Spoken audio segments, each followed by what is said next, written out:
When I got out of the military, I had a hard time translating my military experience into the civilian world. I'll be honest with you, if it wasn't for my wife, I probably would have been that homeless or impoverished vet. But it can be easier with the right support. I'm Mark Casper, and I'm the Executive Director of Tech4Troops. In today's world, you have to have a computer to be able to apply for jobs. Our mission is to empower veterans in need with computers and training to get back in the workforce. Here at Tech4Troops, we're here to push you forward to get you back to where you want to be in life. When the veterans come in, I teach them everything you could think of that's done with a computer. I want them to feel that this is a tool that's going to help them get their life back.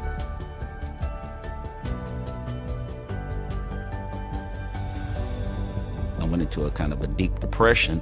Eventually, I lost my job and I was out on the street. The computer was able to connect me to the web, and I was able to start putting resumes out.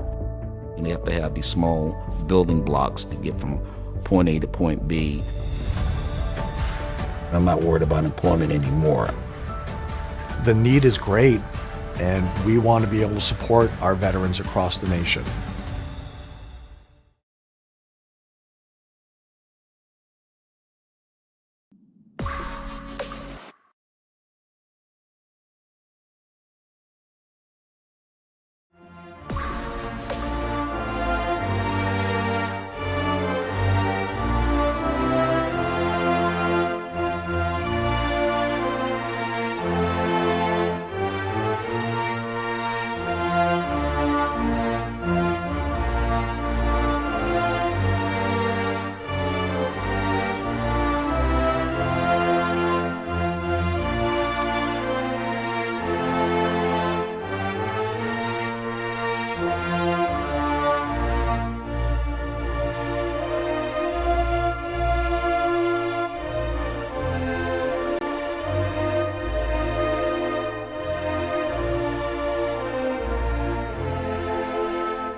Welcome, everyone, to the Tech4Troops Loudon 175. I am Rick Sousa, joined here in the booth with my co-host, John DeRudris, with the IWM Broadcast Network. We're very thankful for you to join us in this week between holidays, and we hope to have some exciting racing for you. Yeah, Rick, it's going to be a fun evening here in Loudon for the Tech4Troops Loudon 175, as these drivers will try to tackle this tricky track. I mean, New Hampshire is a wild place to race, and you have to have a good mix of strategy as well as knowledge of this track to run a smooth line. Right now, we're looking at your current pole sitter in qualifying, Mike Slatker, there in that number 14 Mountain Dew Camaro that just got surpassed by Joey Doucette, but he's kind of given us a good way around this 1 mile track. And Rick, I think it's going to be a really good race because these drivers, you know, every position counts, every point counts at this point in the season. So we're going to see some action here tonight. So why don't we take a quick peek at the current standings, and then we can go over where the playoff positions are. So here's the current standings right now for in the Tech4Troops League. So right now, Joey Doucette sits on top of the board, and Ryan Pittman, Hermas Castor, Holly Barletta, Chris Howell, Ian Ogden, Sean Schumann. These are the top 18 point getters right now. We'll flip over to get a few more here. And that's the current standings of the league itself. But I think more importantly, let's take a look at where we are in the playoffs.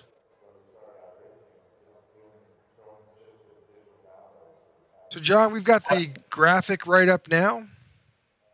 Yep, absolutely. And so Joey Doucette is taking charge, as well as Hermes Castro. They're the two strongest drivers this season. They've been consistently at the top of the board. But don't forget about your previous champion, Christopher Howell. Don't forget about those guys that have one win, like Ryan Pittman and Alexander Schumacher. And look at all of those other drivers there as well. You have a lot of top 10 drivers with Barletta and Ogden and Schoutman there, all looking to get their first win. You have, Slacker running strong, Berube, Bostic, all these guys out here looking to get that first win. And that's where the point standings are after Chicagoland. And we'll see what happens after this race. Will we have a first-time winner? Will we have a repeat winner? Will we have a four-time winner?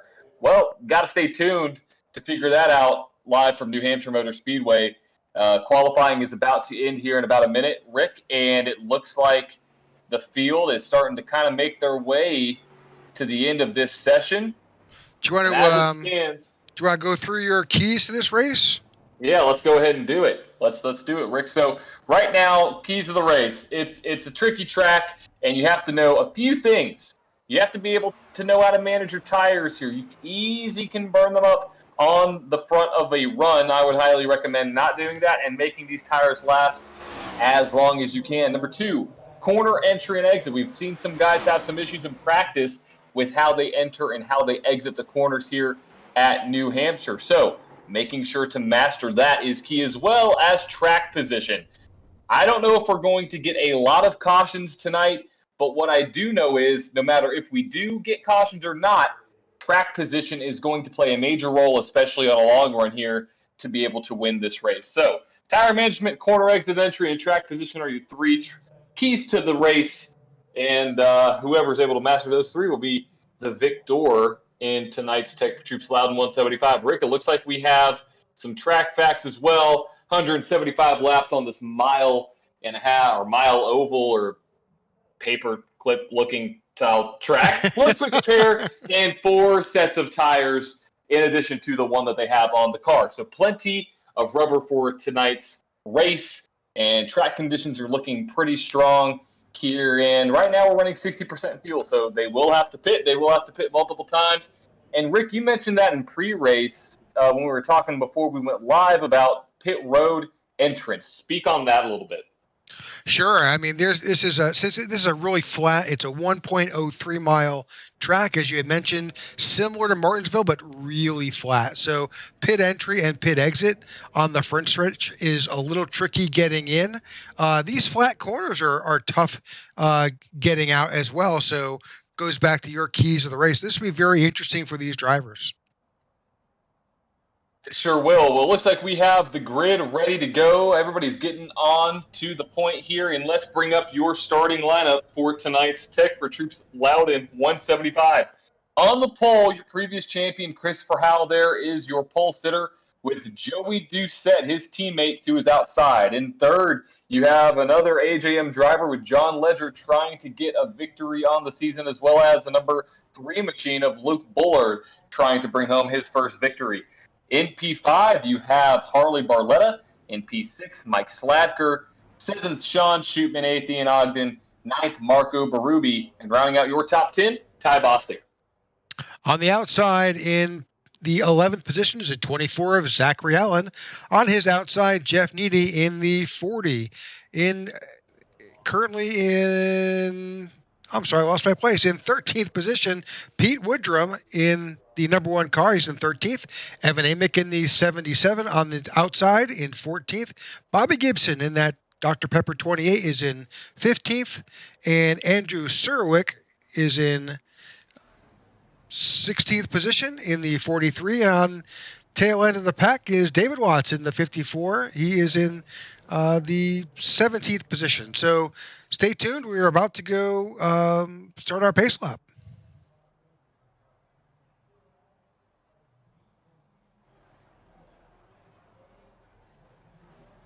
All righty, here we go. Let's see what these drivers are able to do here in the Tech4Troops Loudon 175. You have a lot on the line here, a lot of point battles going on, a lot of close battles, and if you're on the outside looking in, this could be your race to bring home a victory. You know, first two positions in this race, Christopher Howell and Joey Doucette have 5 wins combined on the season, so make sure to pay attention to those two guys. But don't forget about Luke Bullard, Harley Barletta. He's been running strong and does not have a win. So we'll see who's able to bring home tonight's victory in the Tech4Troops Loudon 175. All right, pace cars getting us through turn 3, and we'll soon drop off off the racing surface as it brings these cars down the front stretch. Here we go, Rick. Green flag is up in the Tech4Troops Loudon 175. All right. Hopefully these drivers got some good qualifying time in, and more importantly, more practice time this week, because this takes patience. Each turn, each corner entry and exit, you cannot push it. You've got to work that car in. You've got a long race ahead of you here, and you cannot really slam it into the corner, or you will find yourself in the wall. You will, and we saw some drivers do that very thing here on corner exit, especially out of turn 4. Their tires get heated up, and they feel confident in their car, and next thing you know, you're sliding up the track and into the wall. Same thing out of turn 2. Oh, a little loose out of there, Christopher Howell. You saw that up front. Already getting some loose conditions here early on. I've got 4 11-11 drivers right there in front. Howell, Ledger, Doucette, Barletta. A little loose. That's the 19. Yep, Joey Doucette lost a lot of time. Or my bad, that's John Ledger, rather. John Ledger lost a lot of time right there. And you saw these cars can get loose and get loose quick. And that cost him his second place spot. So now there's a major gap between first and second right now. We have more battles going on all over the track. Some more cars getting loose. The 14 of Mike Slatker getting a little bit loose there. The 3 all the way up the track here in turn 1 and turn 2, trying to find some traction. So that 19 has worked its way all the way back to 12th position. We've got a field of approximately 17 drivers here tonight. We're thankful that they were able to turn up, and for all of those listening to the IWM broadcast. There goes John. John's going around. He's on the upper end. Caution is out. We got him. We saw that. Oh, Rick, we are starting off strong. 1 for 1 today. 1 for 1 on the broadcast crew. Congratulations to a fantastic cameraman there that was able to catch that. That's right. So I think also there was another incident with Bobby Gibson. Let's go back and take a look at that. That's the Dr. Pepper 28 right there. Let's see if I think Bobby may have also been bitten by that corner bug. Let's see what we've got here. It's that transition. It's transition from the bottom portion of the track to the top. Oh, does he hit the inside wall? Oh, hard hit for the 28 Dr. Pepper machine. Oh, yeah, significant damage on that vehicle. All right, so we're under our first caution with just 5 laps in the books. It's just a challenging track, and these guys will have to figure it out. Yep, and that's, that was one of my key to the race was, in fact, entry and exit. And we saw right there both drivers in both of those situations getting loose at both points in the corner. So it's a very difficult track to master, and it's a long race, 170 laps here. It's it's grueling. That's all I got to say. It's a grueling 175. But it takes time to learn. It takes time to get around this track. And it'll come around to some of these guys once the race starts to unfold. But right now, it looks like Christopher Howell is your leader with Joey Doucette in second, Barletta in third, Slatker in fourth, and Luke Bullard rounding out your top 5. So again, as we were talking about earlier, you've really got to have some patience here. And the other part is muscle memory. Being able to know exactly at what point is your braking zone and your corner entry, where it hits your marks. If you are not repeatedly hitting your marks during the course of this race, you're going to make mistakes, and these are mistakes that can bite you bad. Oh yeah, absolutely, and it's just a track that, like you said, muscle memory is the way to survive, to know when to turn in, the amount of turn in you need in the middle of the corner and in the entry and exit, because it's all kind of different.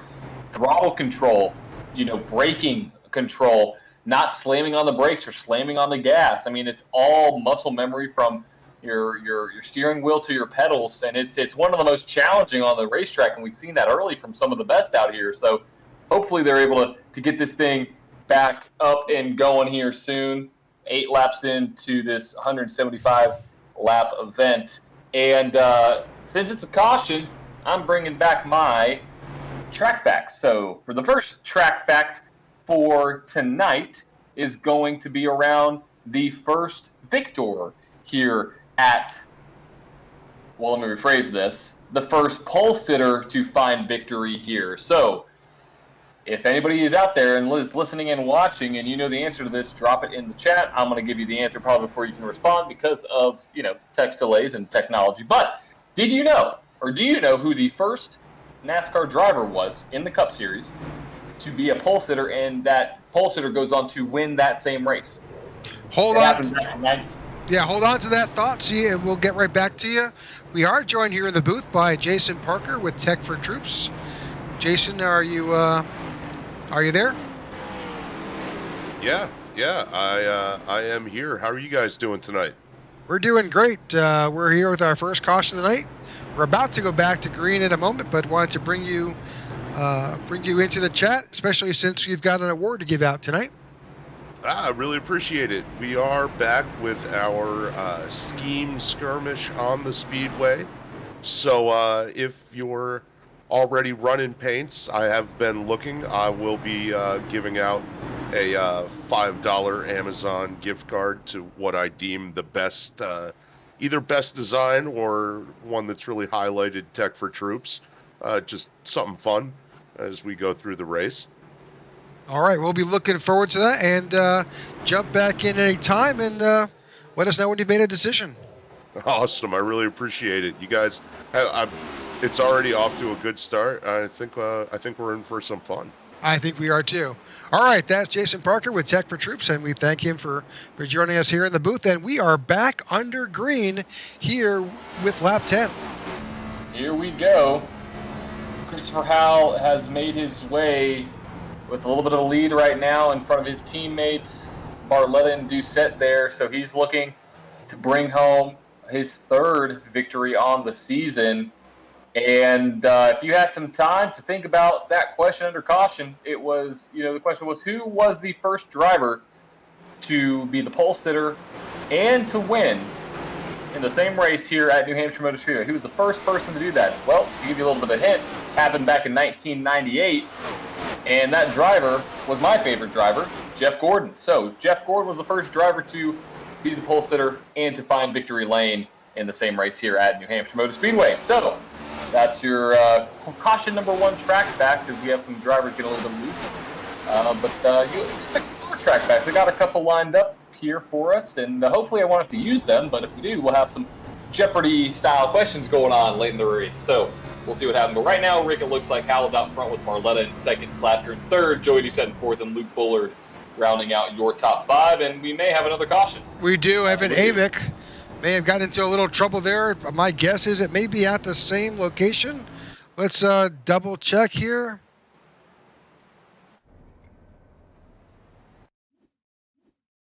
We're watching the 77. See. Oh, there's a flat part of that track getting another overcorrected. Hard impact into the solid concrete wall for that 77 machine. There's no safer barrier there. So a hard impact for Evan Amick. Well, And if this is your first time joining us, certainly I think that a couple facts you probably would like to know, and that is, how did that car just get back on the track so quickly, and it doesn't look like he's got much damage? Well, with this league, like many leagues here on iRacing, we allow each driver a quick repair. What that means is they get a do-over. They can come back in and they can get a fresh car with no damage to get back out there. But it only happens once. So you've got that one opportunity to get your car fixed and back repaired, and then get back up on the track. After that, you make that same mistake again, you're going to be waiting for damage to be repaired, or you may be out for the race. So it looks like Evan may have taken advantage of that quick repair and get his car back underway. Sure.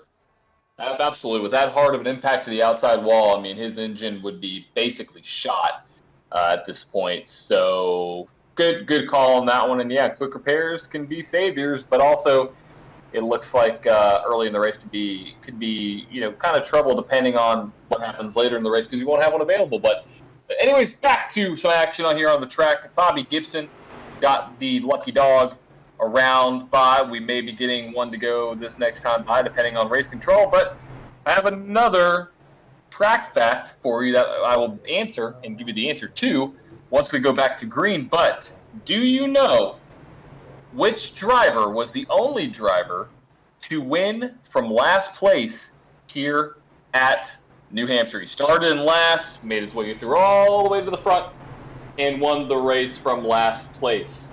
I'll give you a little bit of a hint. It happened in 2001. So if you know that answer, drop it in the chat. Or let me see, Rick, do you have a guess? Do you maybe think who could possibly be that one driver? Oh no, I'm leaving it up to you and our viewers. Probably a good one. Let's see. I have a couple of responses. It looks like somebody in our IWM broadcast network said Jeff Gordon to the first question, and that was correct. And then Castro said Jimmy Johnson. Close. They were teammates, but not quite on that first question there. And yes, thank you, Mr. Castro. I'm glad to be back. Glad to be back up here in the booth and being up here with Rick and seeing all these guys on the track. And wish we could see that. And got Castro dropping an answer here into the chat. He says Robbie Gordon is his answer. So we'll see if that is correct once the green flag flies. But right now, that question still stands. So if you're watching along, drop a comment, specifically on YouTube. That is what I'm looking at right now. Well, I can say Alonzo King commented here on Facebook. Was it Burton? So we'll see if that's the right answer when we go back to green.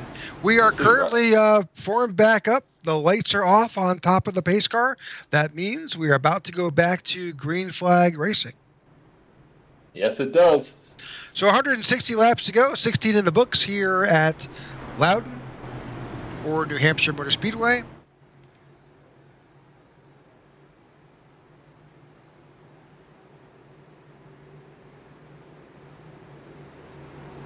Alrighty, pace car makes his way down pit road. Green flag is going to be back in the air here at New Hampshire for the Tech4Troops Loudon 175. Howell out front with Barletta in second now, Slatker in third, Doucette in fourth, and Bullard right there in the fifth position. And right now, you have 3 hungry dogs behind, or 4 hungry dogs rather, or 3 really in the top 5 behind Howell there, because Howell has 2 wins, Doucette has 3 wins, but Barletta and Slatker and Bullard are still looking for their first win of the season. And let's give a shout out to Slatker really quick. He's played an amazing season so far. He's been in every single race and has continuously improved, and he's putting the heat on one of the best right now with Harley Barletta right in front of him. And you know what? I'm gonna kind of keep myself quiet now because he got loose right when I started talking about him. So keep on doing what you're doing there, Mike. I'm not gonna say anything else, but shout out to him for an improving season, and see if he's able to bring home a win here. All right, so here are lap 19 of 175. We are watching Christopher Howell take this field around, continuing to set this pace.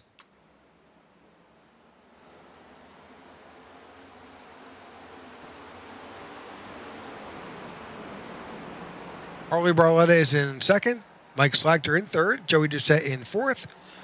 Luke Bullard in fifth. Ty Bostic in sixth. Ian Ogden in seventh. Sean Shipman in eighth. Andrew Serwick in ninth. And John Ledger is sitting in 10th.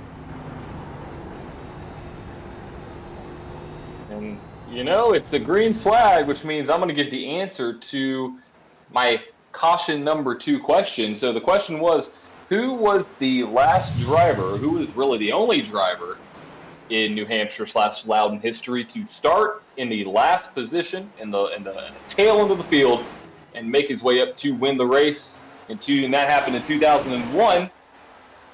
And the answer was not Burton, but it was another Gordon, and it was actually Robbie Gordon. So, Castro, you were right. Robbie Gordon was the only driver to do that. Kenseth was a good guess, wild man, and so was Burton. But Robbie Gordon, the first and only driver in New Hampshire Motor Speedway history to start from the back and make his way all the way to the front and win. So, stay tuned for more questions from myself. We'll see what I can. Yep. Well, we're hoping that there aren't that many cautions, but we are prepared. We are prepared. I have about 4 or 5 left, so I may have to get creative after that. We'll have to look for other means of information and information. Yes. So we are back here, and thank you for tuning in to the Tech4Troops Cup Series here at Loudon at the New Hampshire Motor Speedway. We've got 17 drivers here, all continuing to scramble for a playoff opportunity. Past this race, we only have one more event before we get into the playoffs. Yeah, and right now you're looking at a lot of hungry dogs out there behind Howell. I mean, Barletta having a great run so far, looking for his first win in that number 81 machine. One of the only AJM drivers to not have a win here this season. And him and Ledger are both looking for something there. Mike Slatker there in third. He's on the prowl. Right behind him is the 11 of Doucette. He's won a few times, I believe. Actually, he's the pole or the point standings leader. So, he knows what he's doing back there. Luke Bullard, he's been right there really in the top 5 to top 10 every single race. Sometimes there's been some incidents that he's involved in, but he's looking to get his first win of the season. So this could be one of those races, Rick, where somebody wins to get into the playoffs that's maybe outside, and secures their spot. So you've got a couple guys, Andrew Serwick, Ty Bostic sitting at the edge of the 12th spot, where we take 12 drivers as part of the playoff. So, there's definitely an opportunity here for someone to win their way in, and certainly there's a number of drivers who are below that cutoff. The David Watts, the Pete Woodrums, the Marco Berubis, the Jeff Ninis, the Zach Allens. All of those guys have opportunities here that could win, could drive themselves into the field or win their way in. So Exactly. All right, 150 laps to go. We've got 25 in the books here at Loudon. We have nobody really who has entered the pits. All these guys are on their first set of tires. They've got 4 sets after this, and tire wear will begin to play. This is an older track, and I don't know why I said that. An older track, and the it's not fair to those tires. It will definitely put some major wear. So I'm thinking around right now, lap 25, 26, 27. We had a couple cautions that may have delayed that impact to the tires, but certainly by lap 30, these guys are going to think they're on ice. Oh, for sure. It's going to start to happen, and we've already seen that right now with Mike Slatker there and Joey Doucette. Joey Doucette is putting the heat right now on that number 14 machine, and we'll see what that number 11 is able to do. Who already has 3 wins on the season. Your current point leader now going to the inside of the 14 here out of turn 4. Strong move by that 11 machine going down into turn 1. Let's see if he's able to make the pass 14 of Slacker up on the high side, still battling there, and the 11 has passed him. So move Joey Doucette into third place, right behind his AJM teammates of Barletta and Howell. All right, this field is beginning to spread out. Oh, Bobby Gibson may have gotten into an incident all by himself, but smoke there. Yeah, he has jumped back into the pits at that point. He just towed instantly, so no caution came out.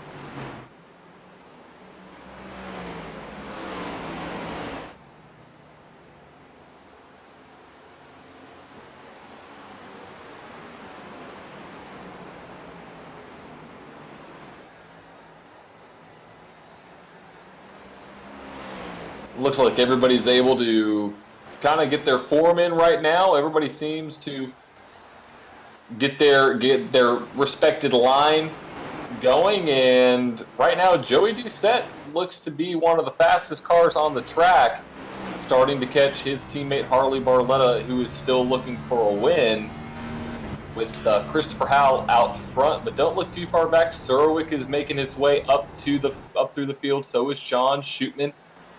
Ty Bostic has kind of entered the picture there. He's slowly making his way back up to the field. But right now, Christopher Howell is on point. So we got the comment from Alonzo King, who's not able to make tonight's race, but he said shifting and diamonding the corner will help out a lot with this package and this race. I thought I just Luke saw... Bullard in the infield. Yep. Luke Bullard. Did he save it? Or was that... that wasn't Evan Amick, was it? I don't know whoever that was, but they were making a beeline towards the inside wall. And whoever saved it, that was very impressive. Whoever it was. Because I saw the same thing you did, Rick. Let's ride on board with someone. Maybe we can, let's ride on board with maybe Christopher Howell. We can see just how he is, if he is shifting his way through this, through a lap. Let's take a look. So right now we're on board with Christopher Howell. He is in fourth gear as we're about to cross the start-finish line. He did upshift. There it goes, back down. Yeah. Oh, he's a little loose as well. It's exactly what Alonso was saying. Running dominating up the corner on the 54 of David Watts.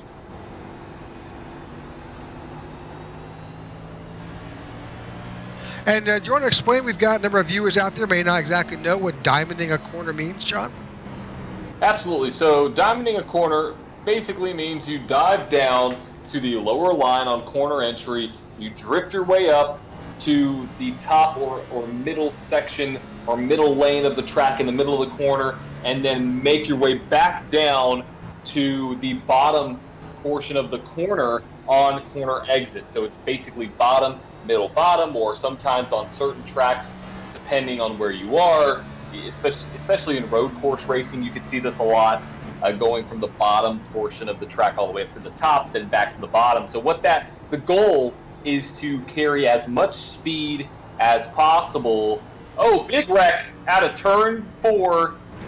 Looks like that is involving 3 drivers right there. Zachary Allen, Marco Berube. Let's go. Let's see if we can find out just what happened there.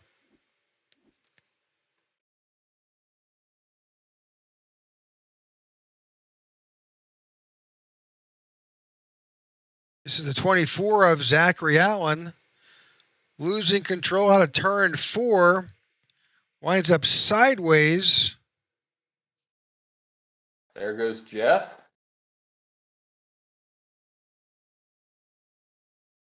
Not sure where Marco Berube, that may have just been by himself. Let's see if we can also see what brought out that caution.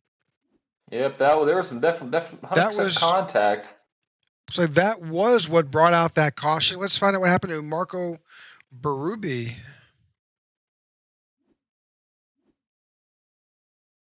This is Marco in the 99. Yep, there's a spinning 24 up there. And here, look, the same thing happened right in front of him That's the and 14. just nowhere to go. Nowhere to go. That's not the 14. I'm not sure just who that is. I do actually. I don't know.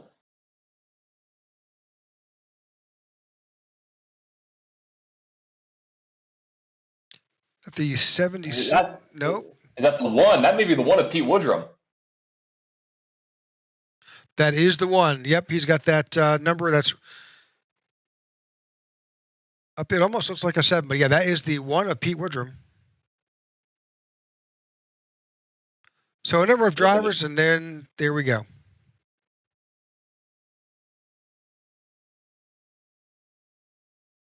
All right. Our third caution of the night collects a couple of drivers, Marco Berube, Pete Woodrum. You saw the 24 spin of Zachary Allen. Yep, so that's going to bring down maybe some drivers down pit road. We'll see. But as this is our third caution of the night, this is going to be John's third caution question here for the Tech4Troops Loudon 175. So, do you know who the oldest driver was? How old he was?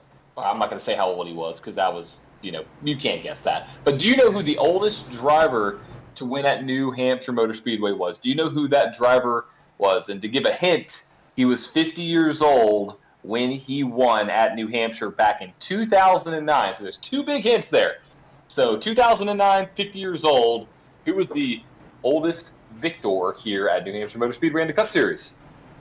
There's already one guess in. We'll wait to see if others, because we've got other streams coming in here, and thank you for following along with the IWM broadcast that is appearing on YouTube, Facebook, as well as Twitch. We thank you for tuning in, and let's see. There's a couple of guesses, a couple of guys who have, a couple of folks who have offered a guess.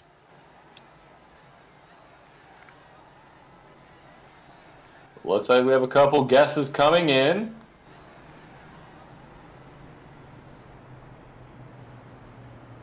Looks like this is the same answer across the board. I see a lot of Mark Martins. Oh, is that correct? Yeah, I don't know. We'll see. No guesses right now from our Facebook crew. Just a number of guys here on YouTube. Well, that's lap 40. We are back, forming back up here, about to get back under green. Chris Howell is our control car and leading the way.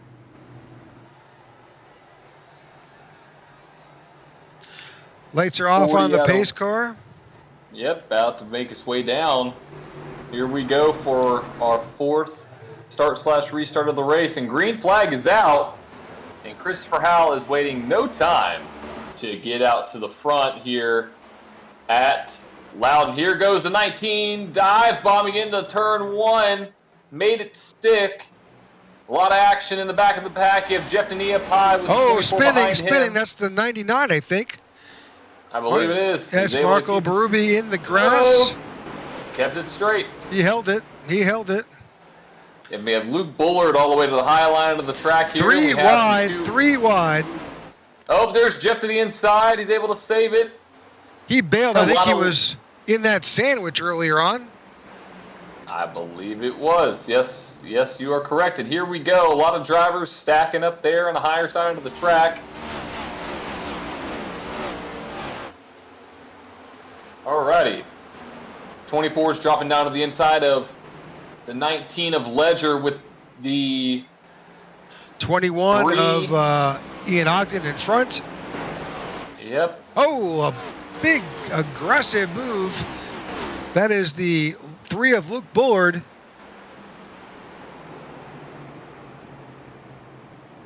A lot of drivers making a lot of moves early, and that's what's going to be key is track position. They're trying to fight it all out right now early in the run, because as they know, as this race progresses, it's hard to pass here. It's one of the hardest places to pass because you the corners are so uneven. I mean, you go down into turn 1 and you think you're on the bottom side, you have a lot of traction, but you can't get any turn in. You go to the high side, you lose a lot of ground, but you get such a great run off. So it's just a mess. It's a matter of trying to figure out what works. 24 found something right there, getting by the 22 machine. That puts the 24 of Zachary Allen to P5. Definitely moving it up. And Angela has commented, good luck, drivers. And also, let's go, Dave. She's pulling for the 54 of David Watts. Alrighty. Good to have you watching along, Angela, as always. And to answer... I was going to say, it's time for an answer. These guys are waiting with bated breath. Exactly. So, to give the answer of who the oldest driver was to ever win here at New Hampshire Motor Speedway back in 2009 at the young age of 50 years old, it was, in fact, Mark Martin. So a lot of diehard fans out there. They know these facts, or maybe they're looking them up on Google as I ask these questions. Maybe I'm giving them too much time there, Rick. Maybe they're cheating a little bit. No, I'm joking. Hermes Castro, 3 for 3. So he's done a great job so far answering all these questions. So well, let me rephrase that. He is 2 for 3. He guessed Jimmy Johnson on the first one. So, I don't know any of those answers that Angelin says. You know what, Angelin, this is an opportunity, as we all can learn more about. You may be questioned at a bar for a beer. It could be. You never know. Maybe it'll show up on Jeopardy. Maybe it'll show up NASCAR somewhere. Jeopardy. NASCAR Jeopardy. Has that ever been a thing, Rick? It is now. It is now. So here at the IWM Broadcast Network, we're going to bring you your first NASCAR Jeopardy live every Wednesday at 7:30 East or 7:30 Central, 8:30 Eastern. So Hermes Castro basically just said because Mark is old. That's probably a very logical way. That's the Occam Razors answer right there. That's what that is. I mean, very, very, very, very good answer there, Hermes. Love that. So right now, I got to find another fact. I may go the opposite way on that question. Not going to give any hints to what the question may be, but if you pay attention to that last question, you can kind of insinuate what I meant by opposite. So I'll ask that question when the fourth caution comes out. But until then, Christopher Howell is out front with his teammate Joey Doucette right behind him. Zachary Allen now up to P3, passing Slacker and Barletta for fourth and fifth. Absolutely. Zachary Allen is our big mover of the day so far. He is up to third. Andrew Serwick, also +9. He is up to eighth. He started in last. Yeah, both of those drivers are needing a win, especially Allen. Allen was involved in that previous caution. And Brian Rainville said Logano is the next answer. Well, Mr. Rainville, you don't have to spoil my parade. Okay, I know you're pretty smart, and yes, that is actually the answer. So 30% mark here, I'm going to give the question. Who was the youngest driver to win at New Hampshire? Brian Rainville absolutely said Logano. So now I'm not going to give any more hints to any future questions, so there's no spoilers out there. But yes, Logano was the youngest driver to win at New Hampshire at a nice young age of 19 years old. So, I think someone has the same cards as you do. I think they do. I may need to investigate here because this is getting a little bit fishy. Is there a NASCAR Against Humanity cards or? No, if not, then that's going to be another game we coin here on the IWM Broadcast Network. So pretty sure we could get some great cards for that. All right, folks, let's just give you a quick update. We are on lap 51 of 175. Christopher Howell continues to show us the way. Joey Doucette in second.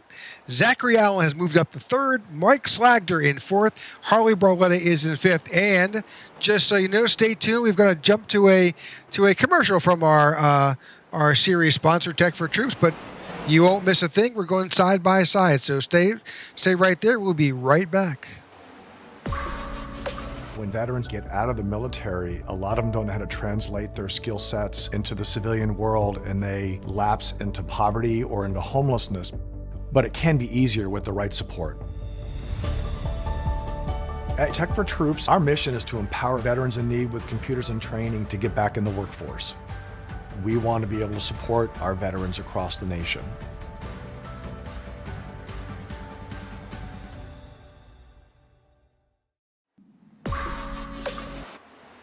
All right, we're back to the Tech4Troops Loudon 175. We are on lap 53 of our scheduled 175. I'm Rick Souza, joined here in the booth by John DeRudris, and you may hear the voice of Jason with Tech4Troops popping in now and again. But we're with the IWM Broadcast Network, and this is the Tech4Troops Cup Series.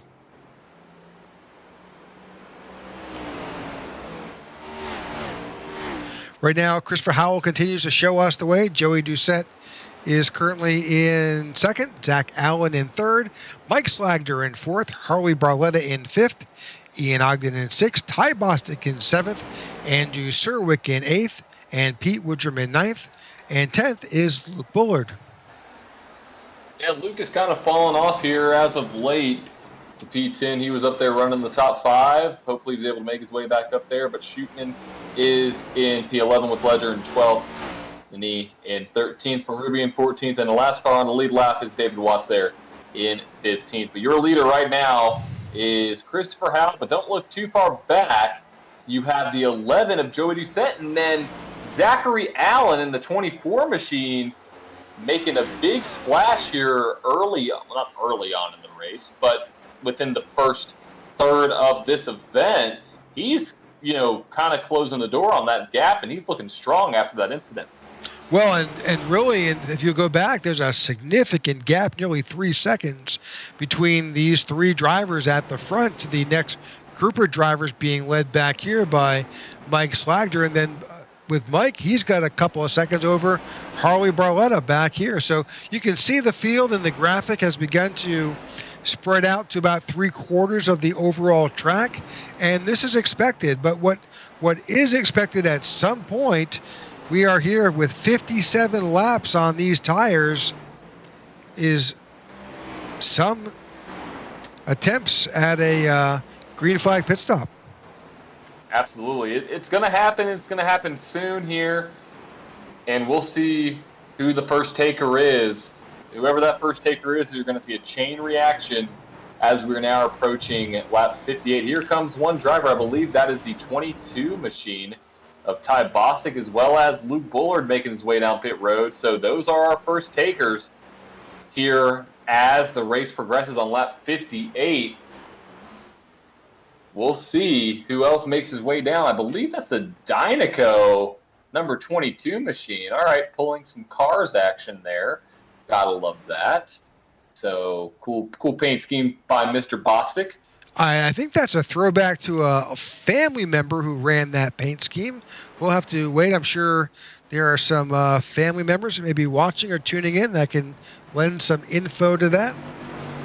Yeah, it looks great though. Love that scheme. The King and Cars ran that scheme, as well as Lightning McQueen did as well. So there's that car. But cool, love the logo, love the scheme there with the white rims. Like David Watts is also now on pit road. Our leaders, Christopher Howell, followed by Joey Doucette, have not pitted. Zachary Allen, though, did pit as part of that incident. So he pitted last on lap 37, so he's got at least 30 to the good on those tires. He does, and Castro said the exact same thing you did. Allen probably going longer. I would agree. It's very correct. He did have some fresh. Oh, the 11 sideways getting on the pit road there. That's Joey Doucette able to make his way down. But yes, that is correct. Here comes Mike Slagder as well. More takers down pit road. Yeah, it's a challenge. This is just one of those tracks. Oh. David Watts crashed. Yep, caution is out. Do you just continue to drive through or you stop? Well, I think it depends. The pace car has not left pit road yet. So I think you have to stay in. I don't know why if the pace car has not left. There he goes. It is just leaving now. Let's go back and see just what brought out that yellow flag.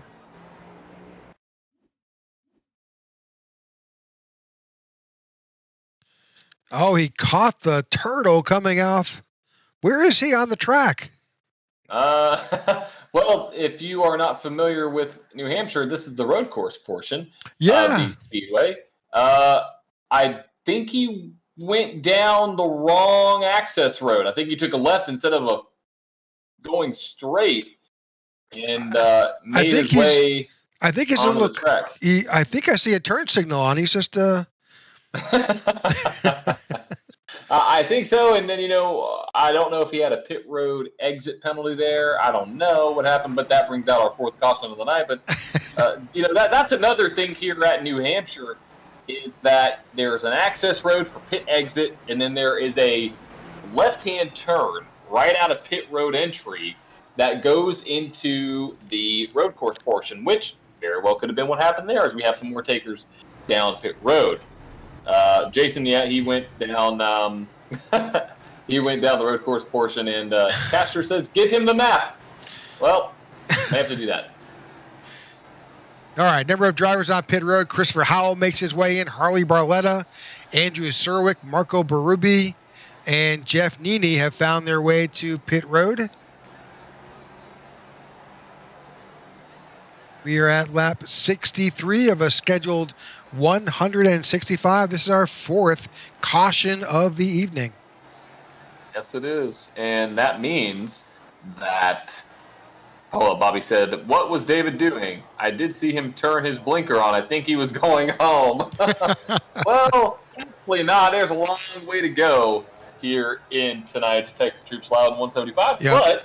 But caution means another question for everybody watching at home. So, well, before you do, sorry, didn't mean to lose your mojo.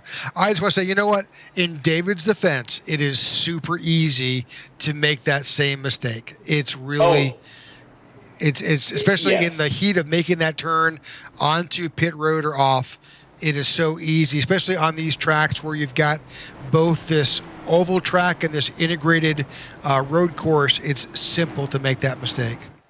Oh, absolutely. I've done it. I'm going to admit it. I've done that before, and then I'm like, oh, well, this is not the oval. This is not the oval I'm looking for. So, it happens to the best of us. So, hopefully he's able to get back on. He's 2 laps down, I believe. So, he'll maybe able to get his way back up here a bit in this race. But it's caution time, which means track fact / question time. So, do you know what Loudon / New Hampshire Motor Speedway's mascot is? I'm looking for the name of the mascot or what kind of animal the mascot is. If you know that, I'll be very impressed. And no Google is allowed. No Google is allowed. So if you know this one, I'll be very impressed. What is the mascot? Think butter. Lots of butter. Well, we have lobster, we have cockroach. I'm gonna shoot down that answer. A lobster has been called the cockroach of the sea. Yep. It has. Yeah. It's a very tasty cockroach.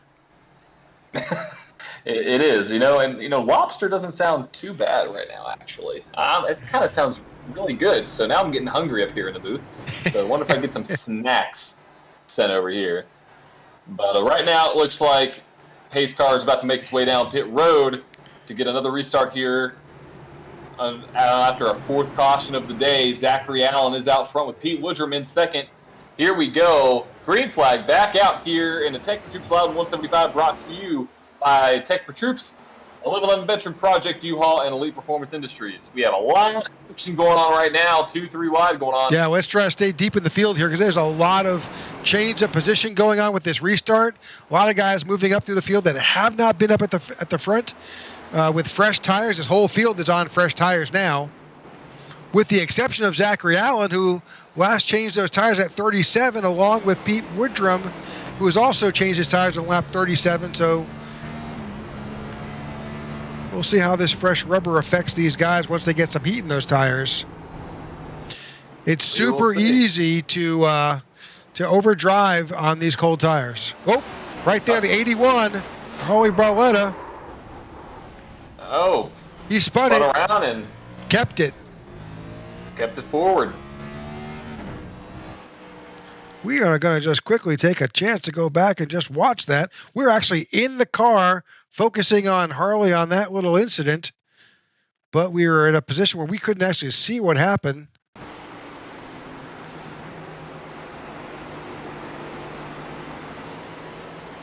24 came down.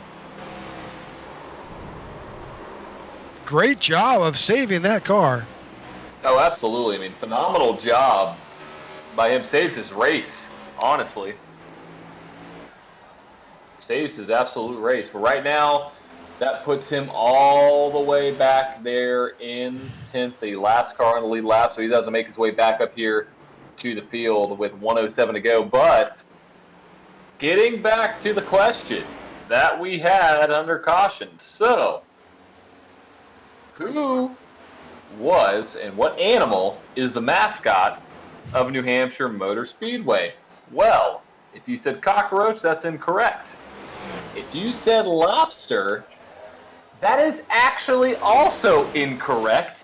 It's not a seafood at all. It's actually a moose. It's Milo the Moose is the mascot of New Hampshire Motor Speedway. So there, I stumped all of you. I win. Congratulations to myself. And if you want to fact check me, you can look it up. Yes, Hermes Castro, look it up. His name is Milo the Moose. So, but where people get confused is, what's the award for winning the race in the Cup Series here at Loudon? It is a lobster. It is the lobster. So I can see the confusion. Which, you know, thinking about it now, I don't know why a lobster's not the mascot. Well, I don't know. I mean, it's Milo the Moose. It's a moose. That's the best I can tell you. It's a moose. So, but that is your. I got one. I'm excited because that was a good one. Everybody thought lobster, so it was good. Maybe pull out another one. Apparently, we're making the folks in race control a little hungry with our food comment. So here we are at lap 75. We're getting close to the halfway point here at Loudon. We've got 104 laps to go. Joey Doucette is showing us the way, followed by Christopher Howell. Going to run our way back through caution looks like Zachary Allen, who we were just talking about and who led us in that last restart, may have spun. Let's go try and see what happened with Zachary Allen that brought out.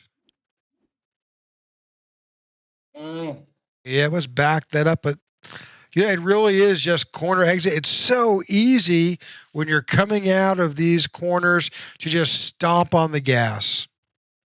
It is, and that's the hardest part of this track, and that's why it was in my keys to the race. You got to be able to manage it and master it without getting loose. I mean, he's already been loose for about a second and a half now in real speed, but I mean, completely just sideways. And at that point, with these cars, you're just on a ride. I mean, there's really not much you can really do. You could slap. I've learned slamming on the brakes helps a little bit. You don't really get that wild tail spin. But good job for Zachary. He's able to keep it off everything, it looks like. So he should be okay. No quick repair needed. Well, he's still moving his way towards the track. Hopefully there's nobody else involved. Oh, definitely an abrupt stop there. Oh, absolutely. Absolutely. Okay. So, fifth caution of the night, 74 laps in the books. John, you're on the spot. Yes, I am. I am on the spot. I am trying to find a track fact that tops the Moose. And my track fact is going to be, let's see. Wildman EG is saying, I'd rather eat lobster versus moose. I would agree with that. And also, he's also questioning, John, if you have enough questions. I'm starting to question myself at this point, Rick, because the questions I'm trying to find, it's trying to dice this information up in live speed. So, okay, who has the most victories here in the Cup Series at New Hampshire Motor Speedway? Hint: 2 drivers share the top spot. I am looking for both drivers. First and last name, please. So that is the question. Who has the most wins here at New Hampshire Motor Speedway in the Cup Series?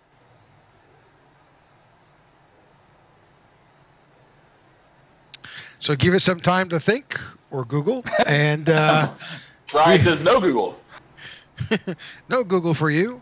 We are currently here in our 5th caution in the Tech4Troops series here at Loudon, New Hampshire. Our control car right now is Joey Doucette in that 1111 project car number 11, followed by Christopher Howell. Andrew Serwick has made his way plus 14 positions. Andrew has made it up from starting in last place up to 3rd. Mike Slagner is now in 4th. Marco Berube survived that earlier issue, and now he is up to 5th. Jeff Nini up to 6th. Harley Barletta to 7th. Ty Bostic in 8th. Zachary Allen in 9th, and Pete Woodrum is sitting in 10th. Luke Bullard is our last car on the lead lap, and Luke is sitting in 11th.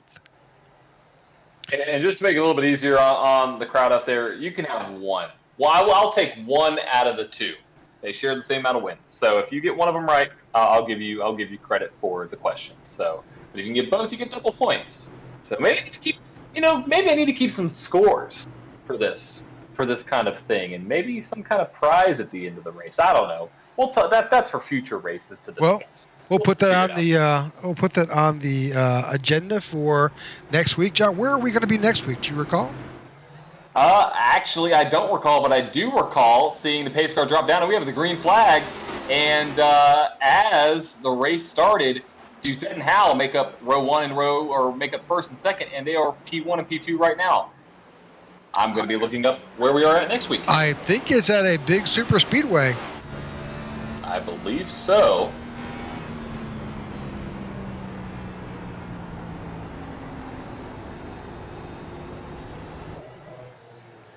You're in fact correct, and we have a car in the infield that is a 99 of Marco Berube. Yep. And it looks like next week we are at my favorite track, Talladega.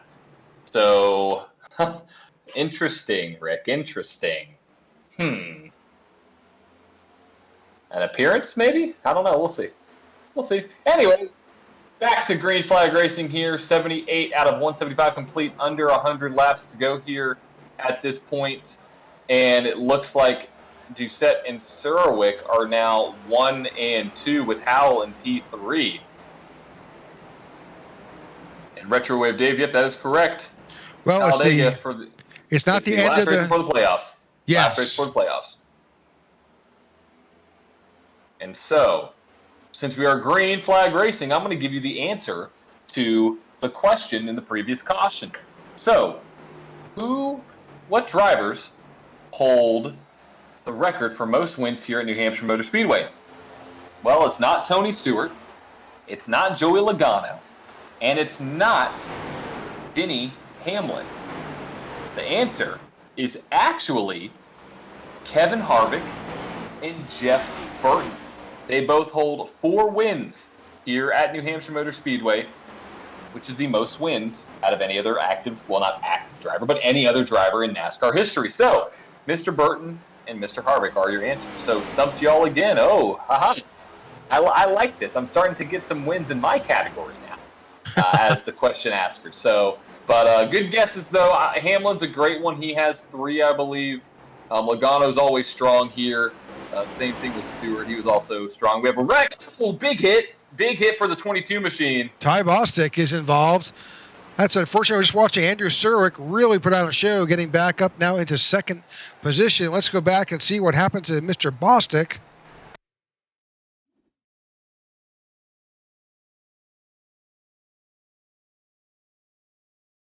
Oh, contact with the 40 of Mr. Jeff Nini. Let's back that up. And Barletta is right there behind him. It's an earlier contact there. So let's take a look at this.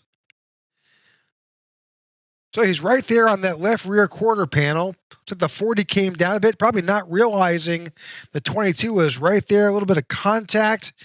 The 40 tries to come back down again, catches the 22. They are definite contact. At that point, the 22 cannot hold it Hopefully he holds it, doesn't slingshot back up. I'm not sure whether it's going to. Well, that's not good. But wait for this hit right now. Huge hit for the 22 machine. It's coming. It's coming. It's coming. Oh, not too bad. Yep. The 19 tapped him. John Ledger. John Ledger. Yep. All right.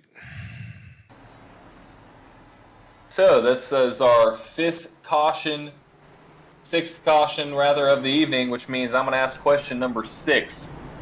This is actually extending outside of NASCAR, so I'm really testing your knowledge here. Who who has the track record? Okay, who holds the fastest lap here at New Hampshire Motor Speedway? And the hint is it is not in NASCAR. This is across all disciplines of motorsports.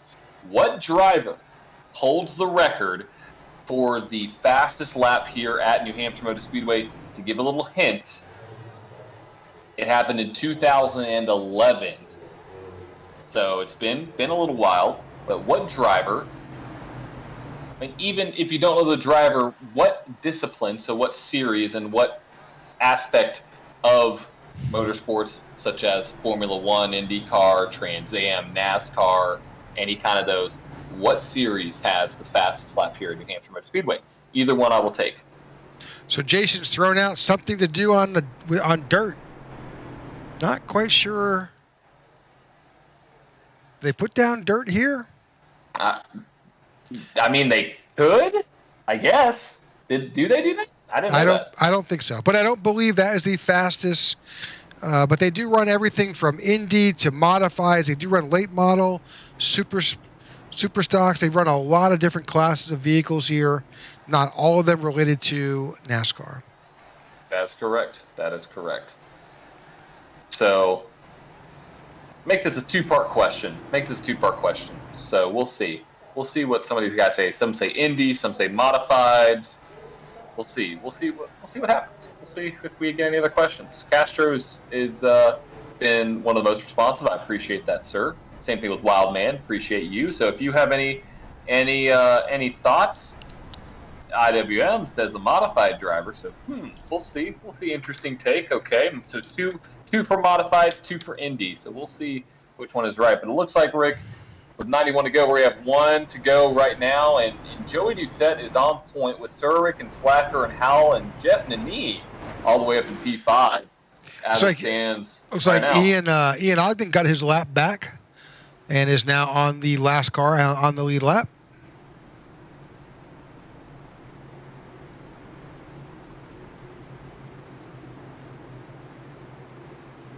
You're watching the IWM Broadcast Network.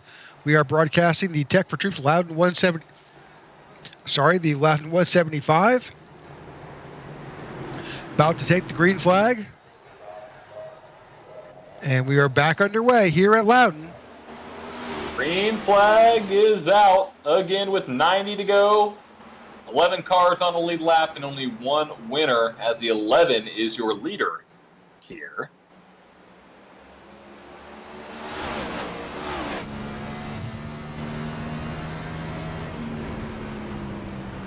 It's like the 43 of Andrew Surwick is on the outside of Joey Doucette, trying to get by him. Surwick has the position. They're going to battle side by side still. Going down to the turn 1 is Doucette going to shut the door. I don't think so. Surwick battles strong on the high side in that 43 car. Not 43 position. Still side by side. Well, that's a great testament that you can run a high line here at Loudon and hold it. Oh, you sure can. And you know what? I prefer it. I prefer that mid to upper lane where the track surface changes. That is, 43 in the wall. I would actually prefer that line over the low line.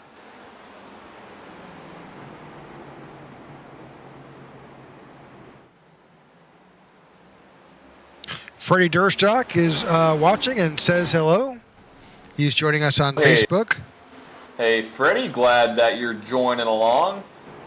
Oh, and we have a caution out, so I'm going to give the answer after we cover this caution. Now, I got to find a new question, Rick. I wasn't expecting that quick. Go ahead. We're going to drop off to commercial. We'll cover Mike Slagter when we come back from the commercial. Stay tuned, folks. We'll be right back. When veterans get out of the military, a lot of them don't know how to translate their skill sets into the civilian world, and they lapse into poverty or into homelessness. But it can be easier with the right support.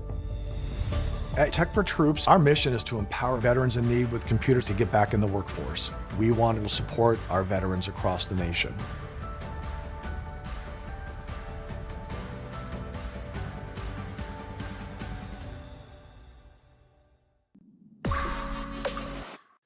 All right, folks, welcome back to the Tech4Troops Loudon 175. We're just now under caution. We're going back and reviewing what happened. I think it's right here with Mike Slagter. That's the 14 right there. Again, that's corner coming off of turn 2.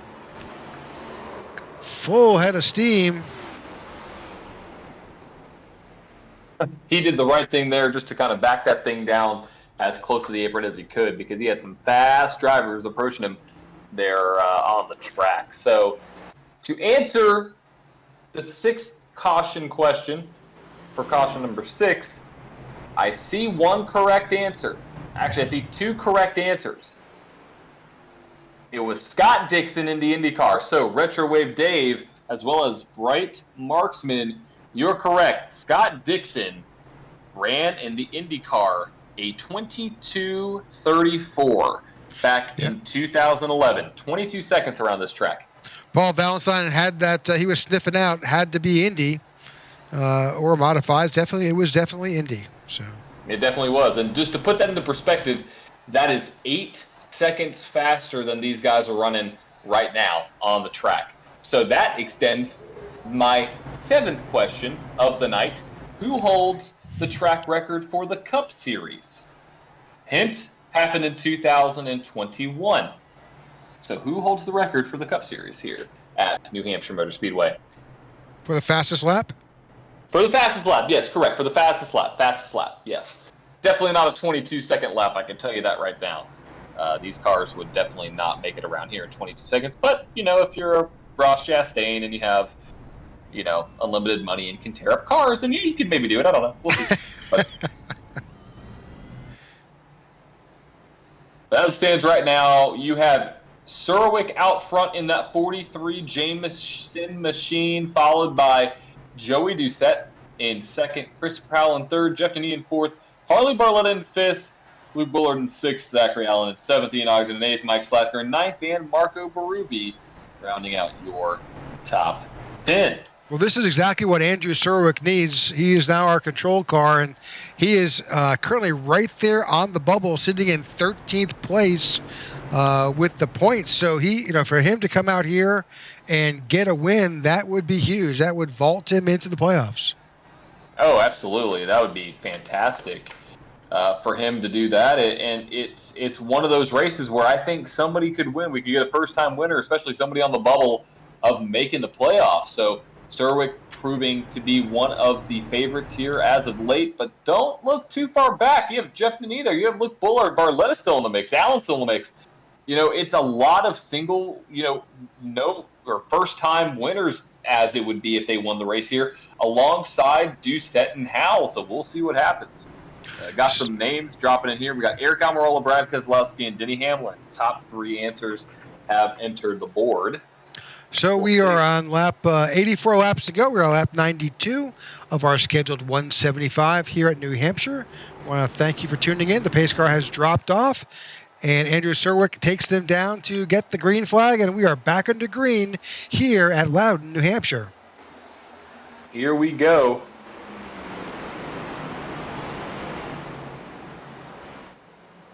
Surwick taking charge, leading Doucette and Howell out of turn 2. Got some battling going on between the 3 machine and the 21 of Ogden.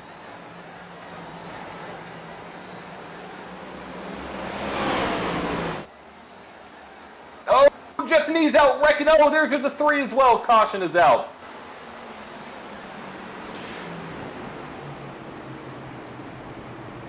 Well, that brings our 8th caution of the night. Let's go back and take a look. Let's pause this.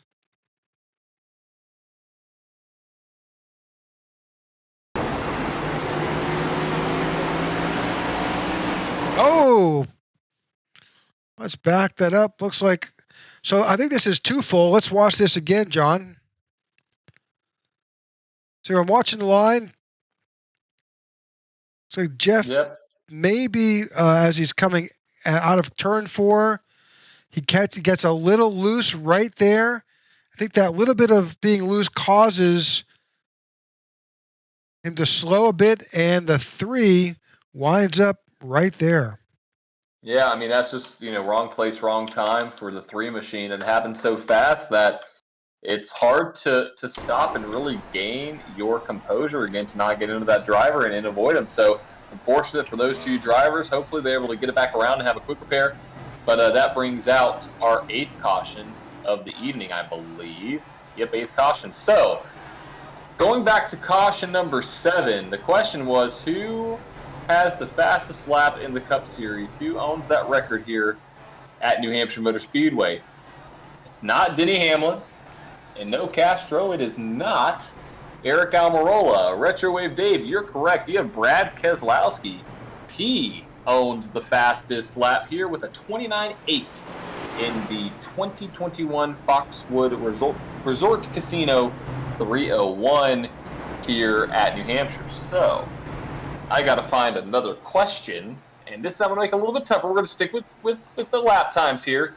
Who has the fastest lap in the Xfinity Series here at New Hampshire Motor Speedway? Fun fact, it happened this year in 2021. So who owns the record in the Xfinity Series for the fastest lap here at New Hampshire?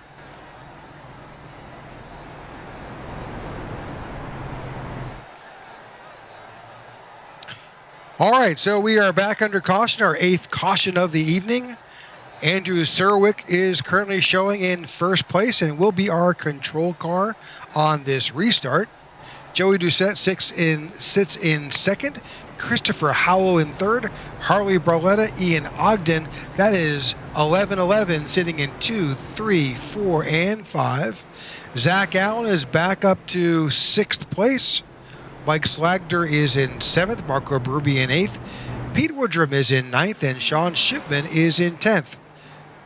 Jeff Neely is in 11th. He was currently involved in that incident, and he comes out.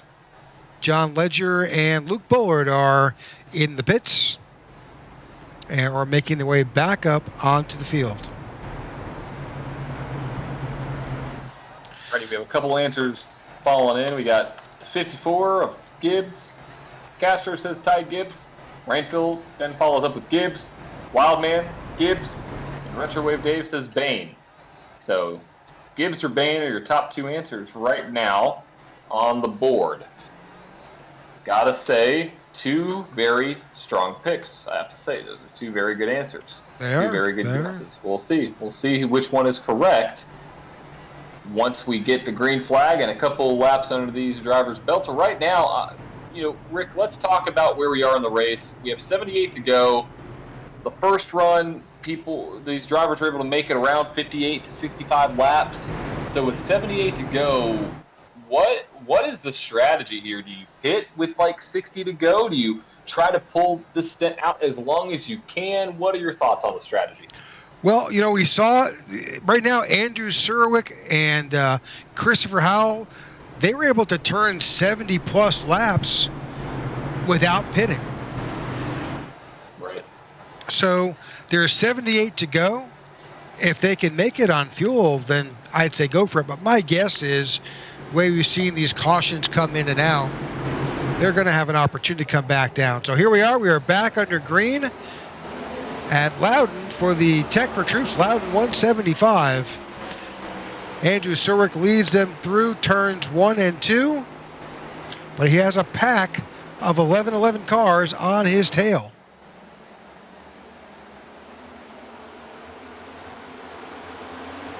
He does, and we have some lot of battles going on right now.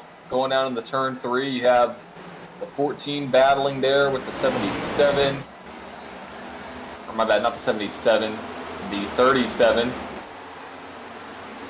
And now mostly everybody is single file as the 11 putting the heat on the 43 machine of Andrew Surwick for that lead position for P1. Here we go. Oh, 11's a little bit loose on the inside. He saved Still it. able to maintain. Yep, still able to maintain a strong position. So great driving there by Joey Doucette as we have reached lap 100. So 75 to go this time by your leader, Andrew Surwick, followed by Joey Doucette, Christopher Howell, Harley Barletta, and Zachary Allen in 5th.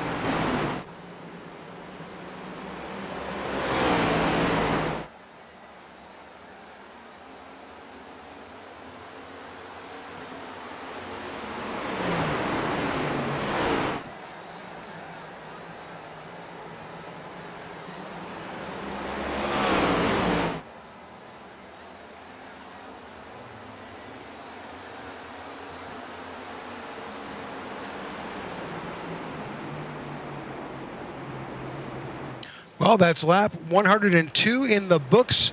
Just 74 here to go at New Hampshire in the Tech4Troops Loudon 175. I want to take this opportunity to thank all of our sponsors. That's Tech4Troops, the 1111 Project, U-Haul, and EPI. That's Elite Performance Industries. They make and produce setups for iRacing and information as to how to set up your car, and a great resource if you're interested in iRacing and you want to get a setup that works best for you. Check out EPI.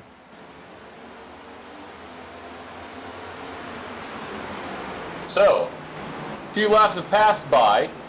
So I gotta ask the question again. Any final answers? You better have them in soon. But who holds the record for the fastest lap in the Xfinity Series? This happened this past season. I have to say it is either Gibbs or Trevor Bayne. So if you guess one of those two guys, you are possibly correct. If you guessed Ty Gibbs, I would have to applaud you for your effort, but I have to say that is wrong. Trevor Bayne is correct. Retrowave Dave is spot on with some of these answers here tonight. Trevor Bayne holds the fastest lap at New Hampshire Motor Speedway in the Xfinity Series with a 30.7 that happened in the 2022 Crayon 200. So that is your track fact, and hopefully I won't have to use many more track facts because, Rick, I got to tell you, I am running thin on some of these facts here tonight. So, and to make it clear, there is actually a quarter-mile dirt oval track here as well. So I think you've been corrected by somebody, by Wildman. He's putting he's putting a qualifier to his response. Correct. Oh, we've got another caution. We have a wreck. Oh, goodness. Well, that makes my job difficult. All right, looks like John Ledger and Luke Bullard may have been involved. Let's see what happened. Let's go to the replay. We're watching John Ledger here. Oh, it looks like you can see Luke Bullard in the 3. And unfortunately, he collects the 19. And that is a hard hit on the 19 of John Ledger. I'm not sure if he's got a quick repair left, but my guess is he is going to need it. Jeff Nini is able to slip through on the outside of both the 19 and the 3. I think that 3's pit crew is going to be working overtime to get that car back up and running.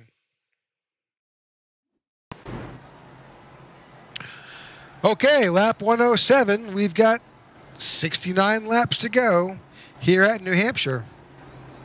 Yes, we do. And so, yes, Wildman, just to clarify, that is correct.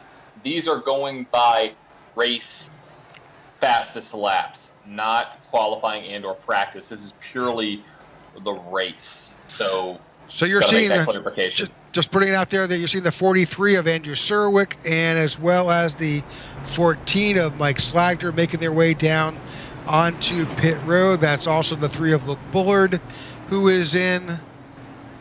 I think John Ledger is also in as well. This is a good opportunity with 68 laps to go to get back onto pit road.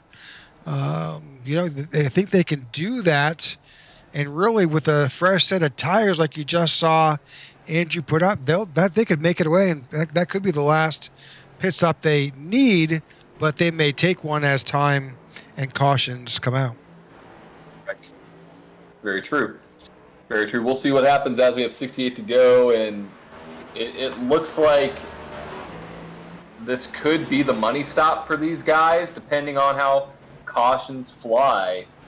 But as the race has gone on, we've noticed that these cautions haven't really gone away very much. So we'll see if that trend holds true. But yes, Wildman, you're correct. Going back to that answer, he was fast. Bain was fastest in practice, and Gibbs won qualifying, but those were race times. And so I have another track fact/question for you, and this is an interesting one. Who has the most pole positions here in the Cup Series at New Hampshire Motor Speedway? Who owns the record for the most poles?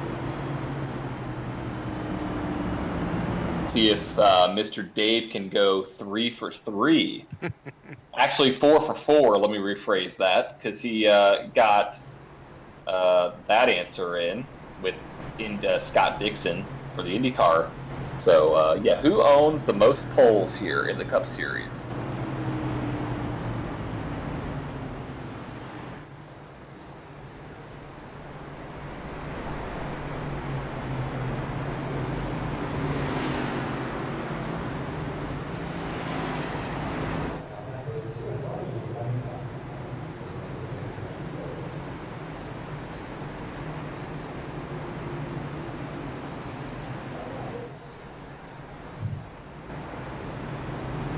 I think that should get you dangerous right there, John. I think so. I've got some ammunition coming my way, folks. So up here in the IWM Broadcast Network, we are getting pretty dangerous with our questions now. So if you know these, then you are a true NASCAR fan. Wildman says Harvick. Okay, that's one answer. Harvick is strong here, I will have to say. Ryan Newman, Rocket Man for Castro. Same thing with Retro Wave Dave. Okay, so we have Harvick, we have Ryan Newman. And we have the green flag about to drop here after the 9th caution of the evening. Joey Doucette is the control car, and we are back under green flag here at Loudon, New Hampshire. 65 laps to go. And the front 4 are, you guessed it, the 11-11 gang, followed by the 24 of Zachary Allen, Sean Shipman, Marco Berube, Jeff Nini, Pete Woodrum, and Andrew Serwick. Here we go. The 88 is on the back door of that 11, looking to get his 3rd win on the season, making a late playoff push. As we see all of those average Joe Motorsport drivers, 1, 2, 3, 4, they're not average tonight. They are taking the field by storm here with 64 to go. Got a little bit of a stack up there in the back of the pack. As the 24 of Zachary Allen get a little bit loose. Here comes Mike Slacker to the inside of the 40. Contact between those two cars.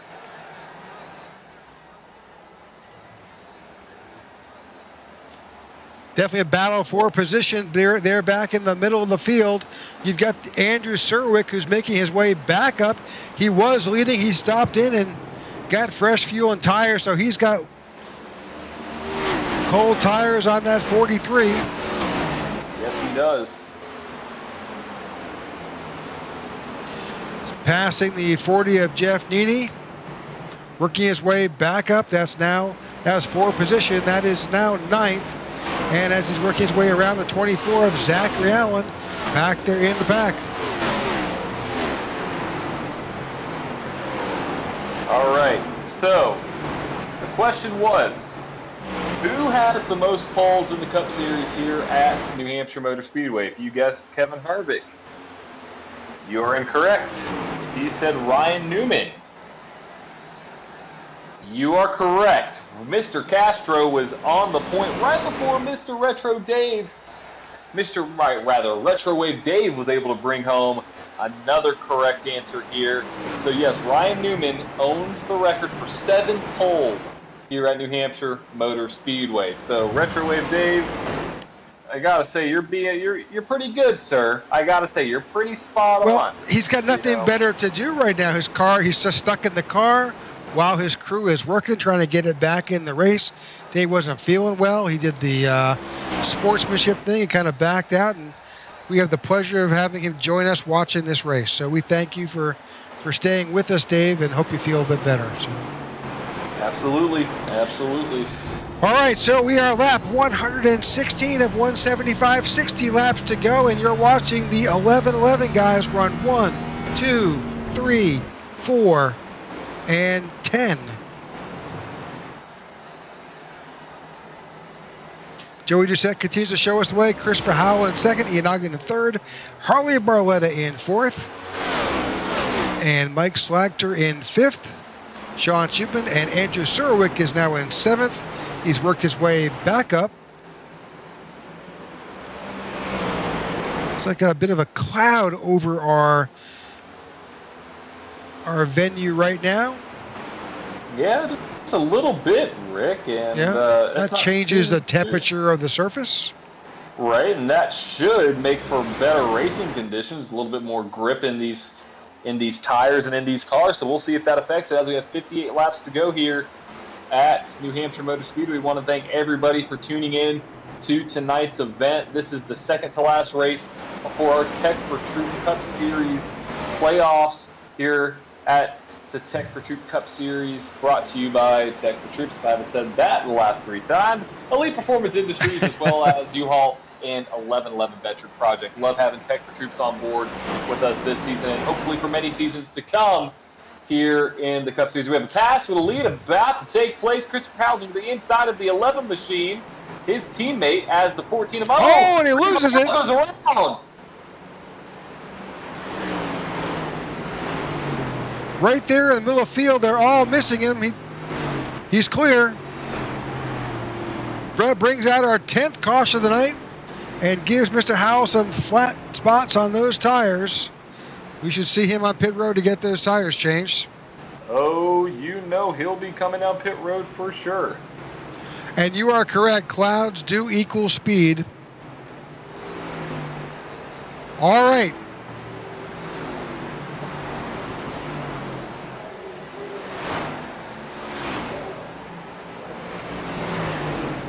Now, Chris Howell last pitted on lap 62 along with Joey Doucette.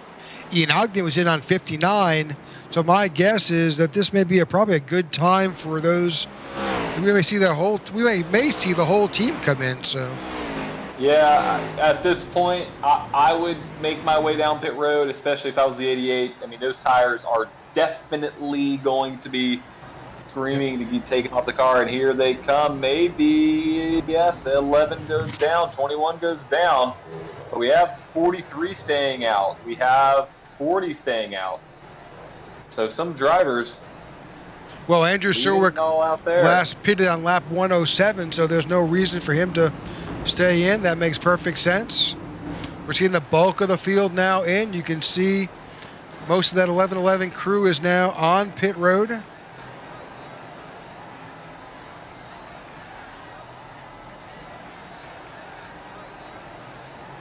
Once these guys make their way off the pit road, I will give you your Those are pretty number 10 question. Quick pit stops by a few of those guys. So at lap 120, we saw Mike Slagter and John Ledger. They only came in and got fuel. And what is that? Interesting. Now that translates into position. So these guys come out and get, so we'll kind of figure out where that is now. That being said, Doucette, Ogden, Barletta, Shootman, Allen, Howell, and all came in and got a full 4 tires and fuel. We got Marco Berube in, Pete Woodrum is now in. Evan Amick, I believe those were lap down cars. They're now getting serviced as well. So we've got a 54 lap shootout if this can stay green. We'll see. We've had some green flag runs, but nothing too long tonight. I think you're getting a question back, John. Oh, interesting. What track was located at the location where the current Speedway is? Well, Mr. Dave, that is something that I actually, to be completely honest, I don't know. Does anybody else know? So I'm extending the question out to everybody else. Do you know what track was located where the current Speedway is? Rick, do you have any guesses? I do, but I'm not going to put it out there. Oh, okay. Yeah, well, send it over to me over Facebook Messenger. See if so I could get a little bit of insight, because I have no clue. I can't even give you a guess. So, but that's the question. Thanks, Dave. Yep, that may have been in our earlier bit of information in our briefing.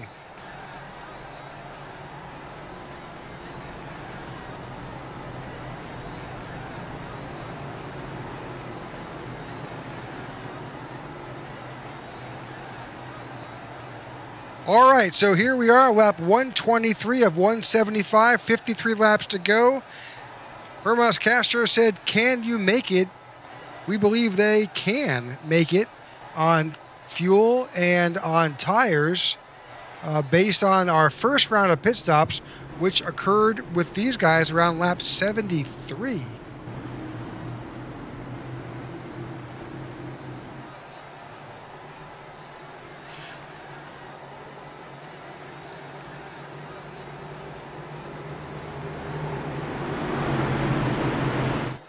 Getting down to the point in this race where it could be make or break, as we have a green flag out right now as Serwick takes the lead. Mike Slafter in second, Jeff Denis in third.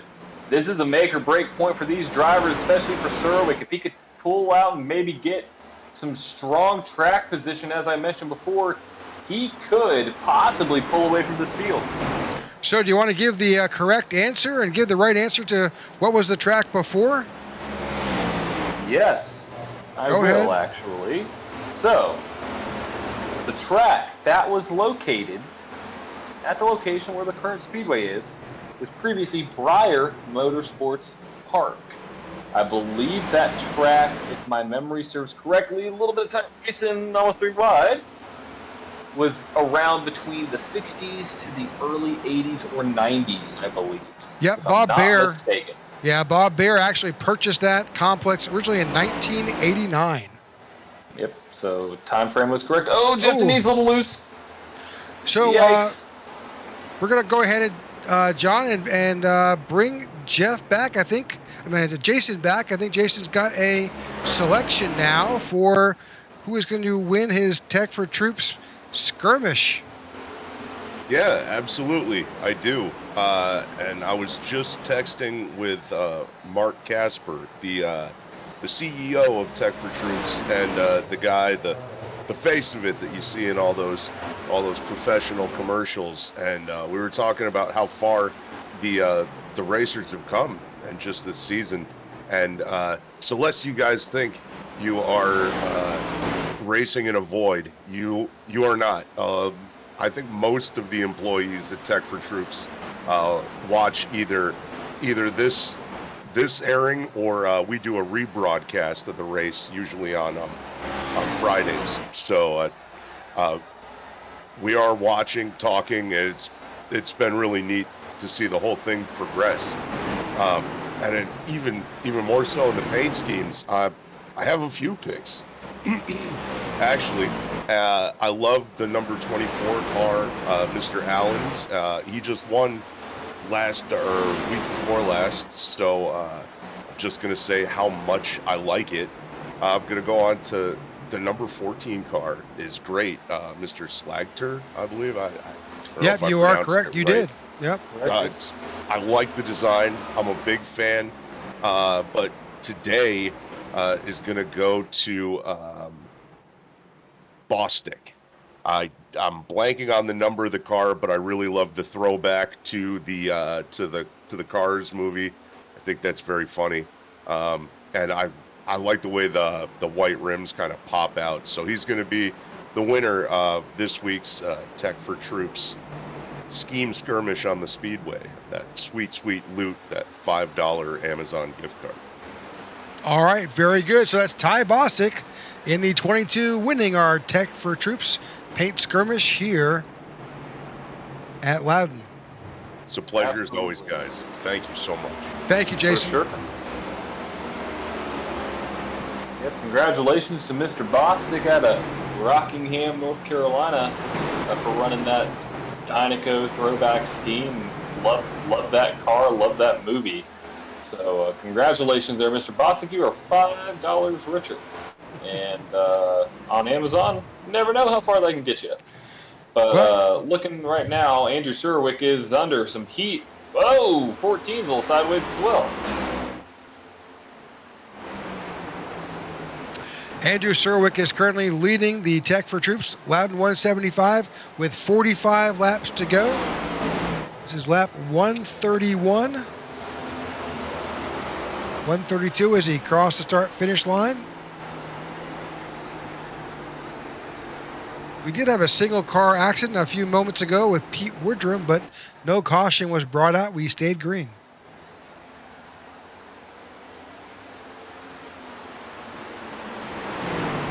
He's definitely got some pressure now by the 11 car of Joey Doucette, who has dipped out under.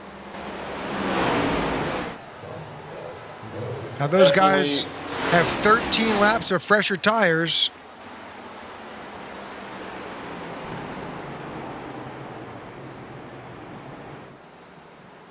And you can really hear. Go ahead.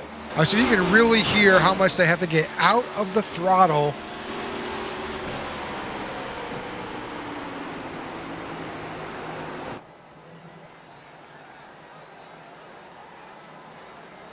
Oh yeah, I mean they are getting out of the throttle very early, and you can't get back in. You can't slam on the gas because of these corners. I mean, these corners are just brutal on stabbing the throttle, so you got to ease into it. Brittany Bullard says, "Let's go Bullard." Retrowave Dave says, "Nice choice on the paint scheme," and Donna says, "Way to go, Ty." So great job for Ty on that, winning that award, and Bullard is now all the way back up to P6. So we'll see what Mr. Luke can do here as the race progresses. So Don had earlier mentioned that both Ty Bostic, Luke Bullard, and Zachary Allen all are out there representing Richmond County, North Carolina tonight. So that's a bunch of local boys. I am actually in Union County, North Carolina, so yeah, all about that. So yeah, absolutely. Yeah, and I'm a big fan of North Carolina. I have some family over there, so love the state. Wish I could visit it more. All right, so Joey Doucette now shows us the way. He's jumped out to a pretty good lead, about almost a full second over second place Andrew Surwick. The 21 of Ian Ogden is knocking on the door behind the second place of Andrew, trying to get by him, and the 88 is trying to slip back under the 14 of Mike Slagter. It looks like he does as the 21 pushes up the track trying to get around the 43 of Surwick, and is able to do that. So Ian Ogden up to P2, looking to get his first victory of the season.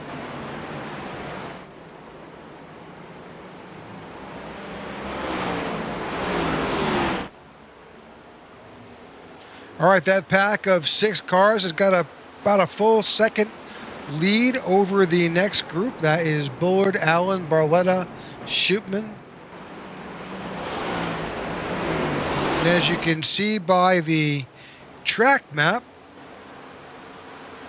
pretty much they're all about, really there's cars around the entire track at this stage.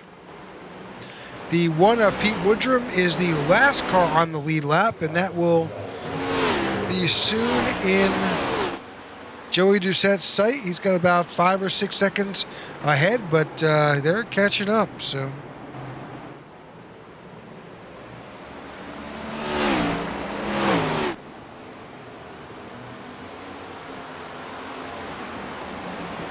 We can take this opportunity. Go ahead.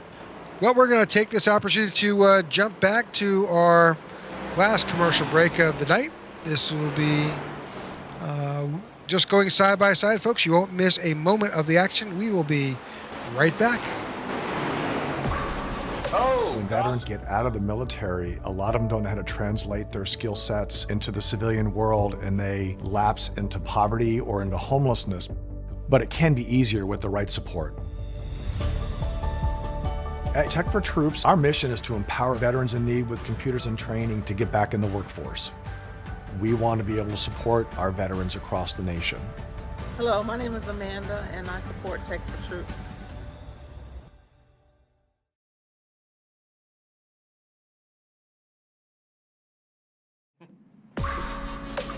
All right, welcome back, and guess what? We have our 11th caution of the night. That caution was brought out.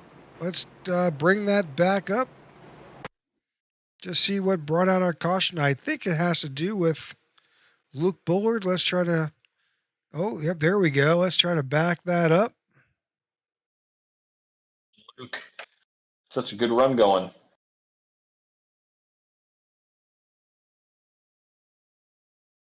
All right, let's play that.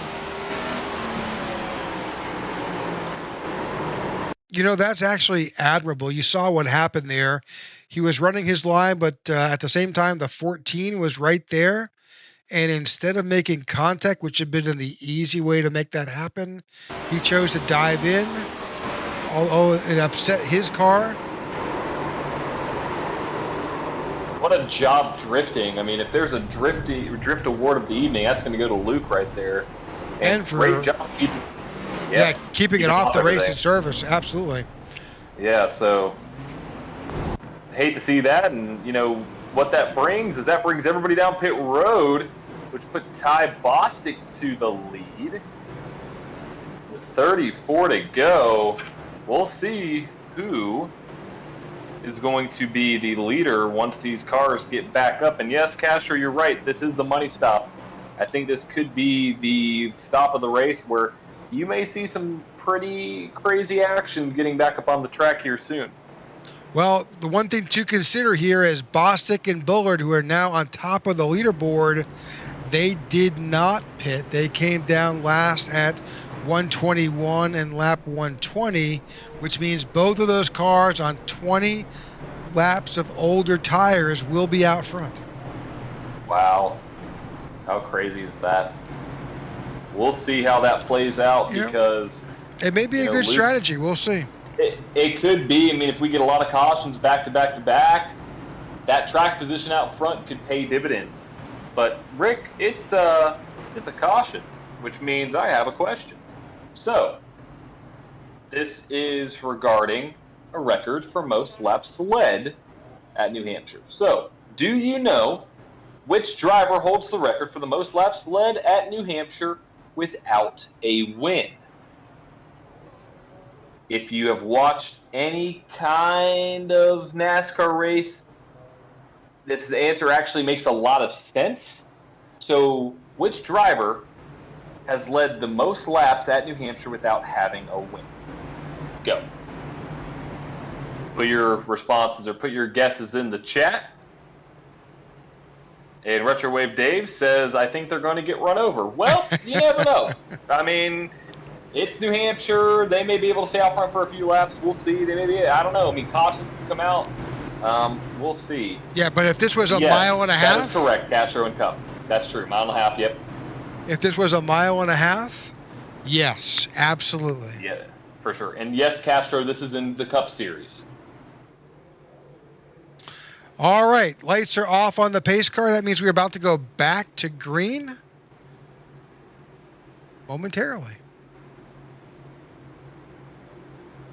With just 32 laps to go. We thank you for tuning in to the Tech4Troops Cup Series event here at Loudon, brought to you by our IWM Broadcast Network.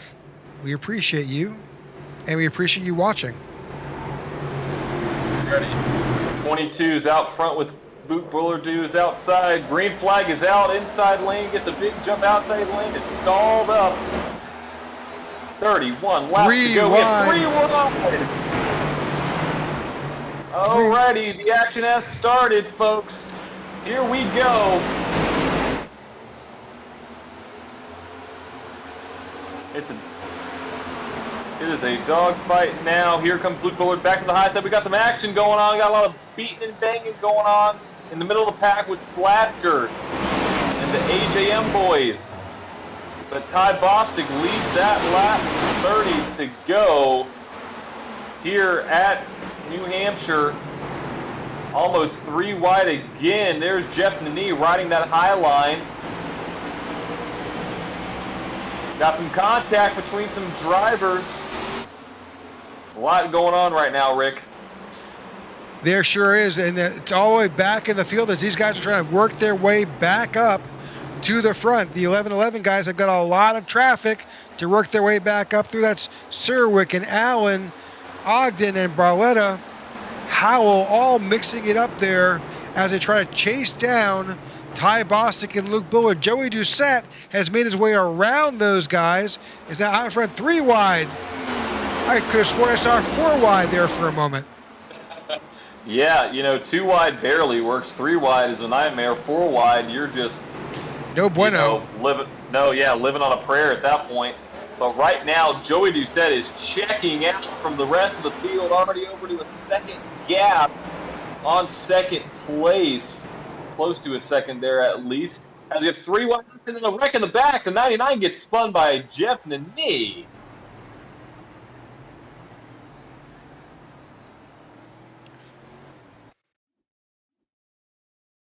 Let's go back and take a look at that.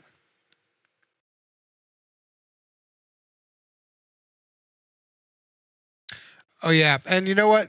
In Jeff Nene's, I think, defense, let me just back that up a little bit. You can see him hard on the brakes. I think he just was pushing bad. Yep. A little too hot into the corner. Yep.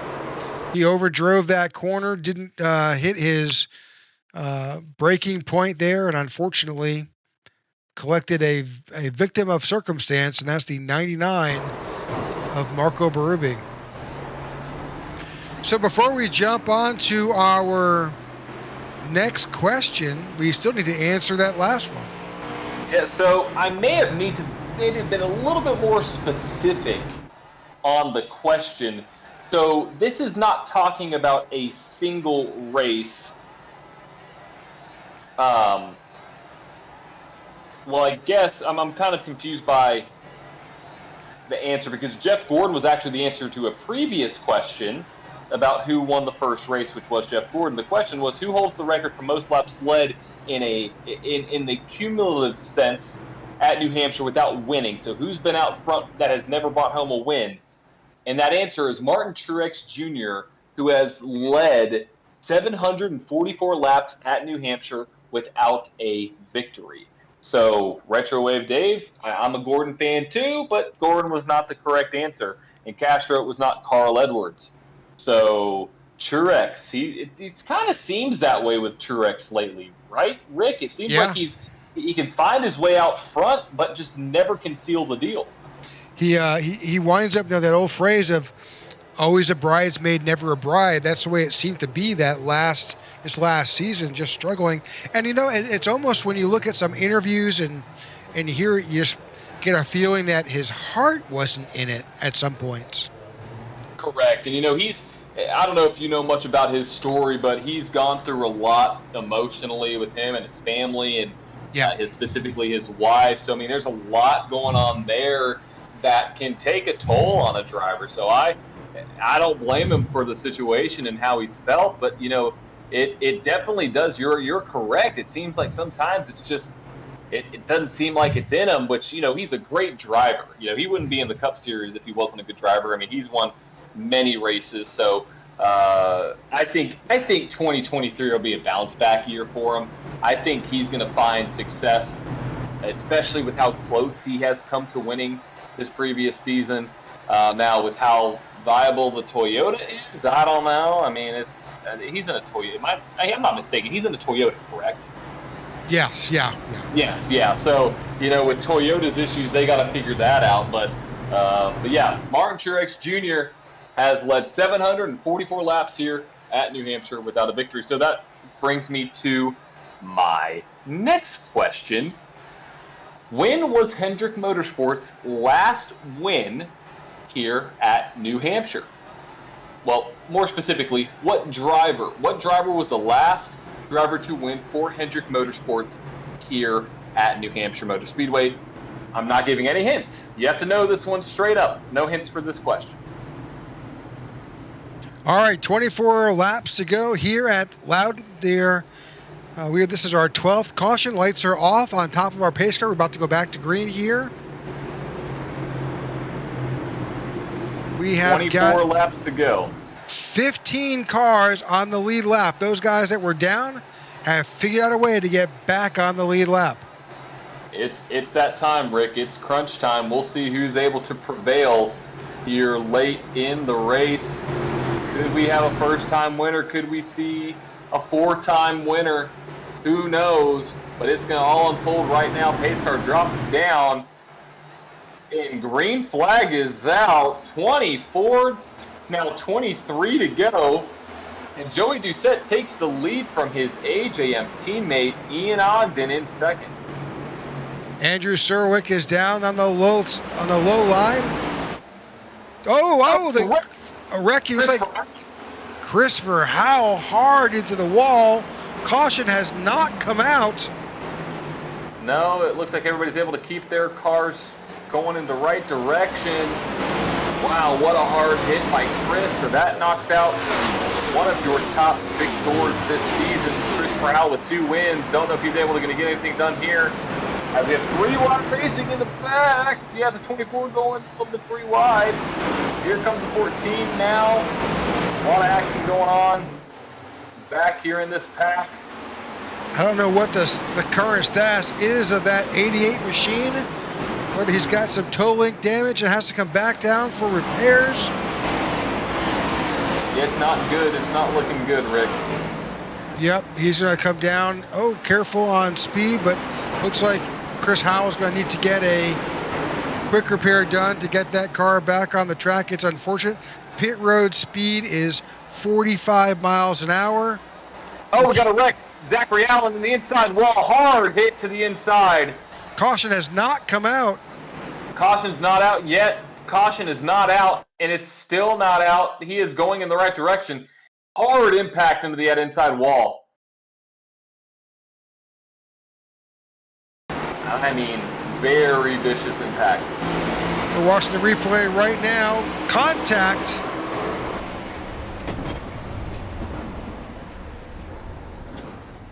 Lifts that car completely off the ground, and he's taking that access road all the way back to the pit road. See if he's able to make it. He's in the grass right now. He made it back around. Unfortunate for a couple of our drivers here. The caution has not come out with 19 laps to go. Christopher Howell is now a lap down.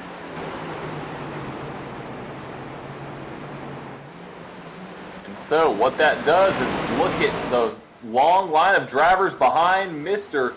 Doucette. You have Ogden looking for his first win. Shootman looking for a win. Serwick looking for a win. Ledger looking for a win. All these drivers looking to bring home a victory here tonight at New Hampshire. Also, who was the last Hendrick Motorsports driver to win at New Hampshire? It was Casey Kane. We got some contact, actually. The 3 machine, and I believe that was the 19 of John Ledger, able to keep those cars straight. But the answer to the question was Casey Kane back in 2012, and Wildman says he gives up. His answer was Bodine. So, no, it wasn't Bodine, it was Casey Kane. Oh, Jeff Denise back up the track, into the wall, it's still into the wall. No caution.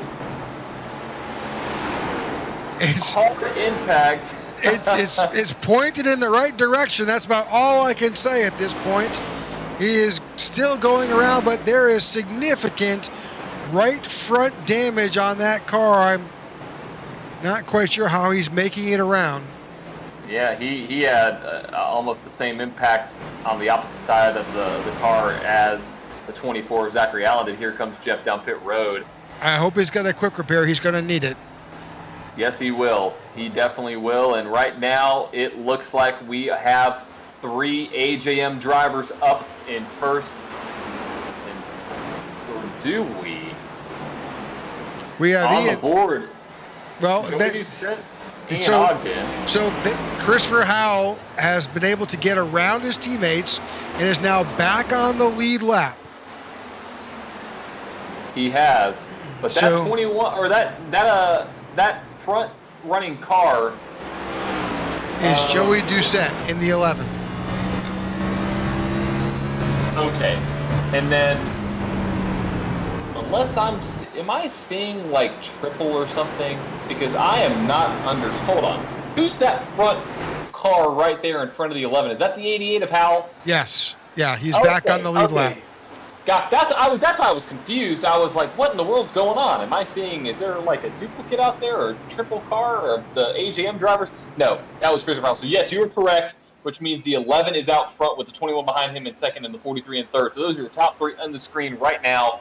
I was getting confused about the cars on the track, but I have gotten back on to the right schedule. But right now, you see that 43 going to the high line.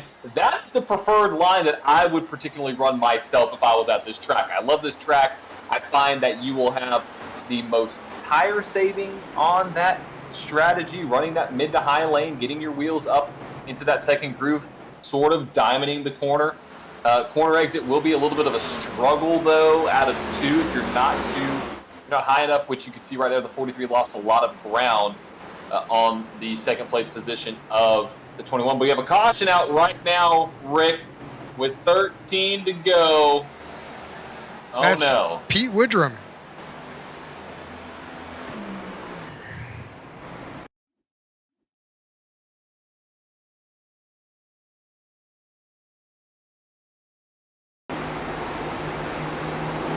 Similar, we've seen this all night. Unfortunately, that collects the 99 of Marco Berube. That's coming out of turn 2. Not terribly hard, but certainly enough to bring out that caution. It sure is. It sure is, Rick. Okay. 12 laps to go. By the time we're done with this caution, we will be with less than 10 laps to go. You are right, Mr. Castro. We have seen the 99. He has been the victim of circumstance on more than one occasion here tonight at New Hampshire.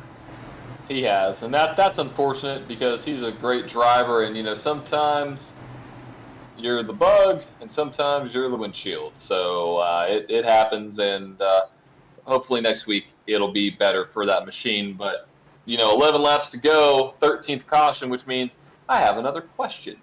So which manufacturer in the Cup Series has dominated in laps led over the past 7 races, leading 1,600 laps in that span, opposed to 425 by manufacturer 2 and 66 by manufacturer 3. So which manufacturer has led the most laps out of any manufacturer of the last 7 races in the Cup Series, with leading 1,600 laps? So let me know what your thoughts are. We have an answer that says Toyota by Castro. Okay, interesting. I mean, you only have 3 choices, so you have a 33% chance of getting it right. So if you're a gambling man, just take your chances. See what happens. Rick, 10 laps to go. Where do you want to be in this lineup? Do you want to be on the front row? Do you want to be in row 2? Where would you like to be in this situation as we are nearing down possibly to the last restart? Oh, I want to be up front. There's no question.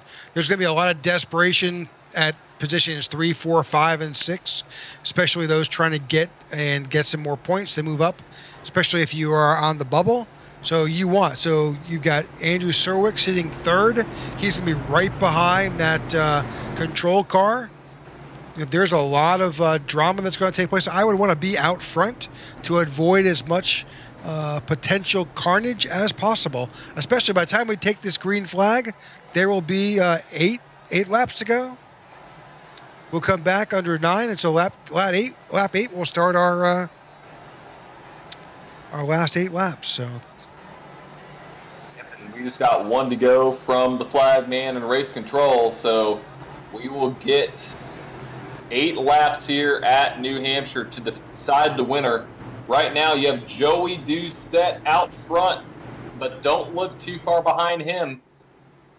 There are 7, 8, 9 drivers looking for their first win. 8 to 9 drivers looking for their first win that are in the top 10. So, can anybody burst the bubble of Joey Doucette in the season he's had on this season? But right now, we have 4 separate answers on this last question. Toyota, Ford, Chevy, and then that Toyota Camaro Mustang vehicle. There are 13 cars still on the lead lap. Pace car is off. And we are back underway here at Loudon for potentially the end of this race. It's an 8-lap shootout to the end. And Joey Doucette jumps out to front, followed right behind by the 21 of Ian Ogden. Andrew Serwick is right there in third. He's got the 3 of Luke Bullard right on his tail. Yep, this is it. This is the money part of the race. Look at that 43 on the high side, pushing it in there. He's trying to get that run. He keeps it up there. He's able to do it. Had to slow down because he had such a big of a run up on that 11 machine. Here we go down into turn 1. 4 cars under a blanket for the lead. Serwick up on the high side. You see that 21 on the inside line trying to get his teammate a little bit loose. He's like, hey, teammate, I want to get a win. Little contact further back. Yes, there has been. 21 turns a little bit the 43, but he saves it. The 43 of Serwick, he saves it and continues in second place. What a save by that 43 machine of Andrew Serwick. I mean, that was absolutely incredible that car did not go around. Now 6 to go. Can he get it done? Serwick on the outside looking into the playoffs. More than likely needs to get a victory to bring up. The 3 is now drifting into turn 3 and 4. Oh, the 22 sideways. Well, call it dirt contact again. Big wreck. Yep. That's a 37 of Sean Shootman going around. And alrighty. 5 to go, Rick. I think that's going to mean a green-white checker. Let's go back and take a look at the 37. Let's see what happens here. Oh, 37 runs up, and let's just double check that to be sure.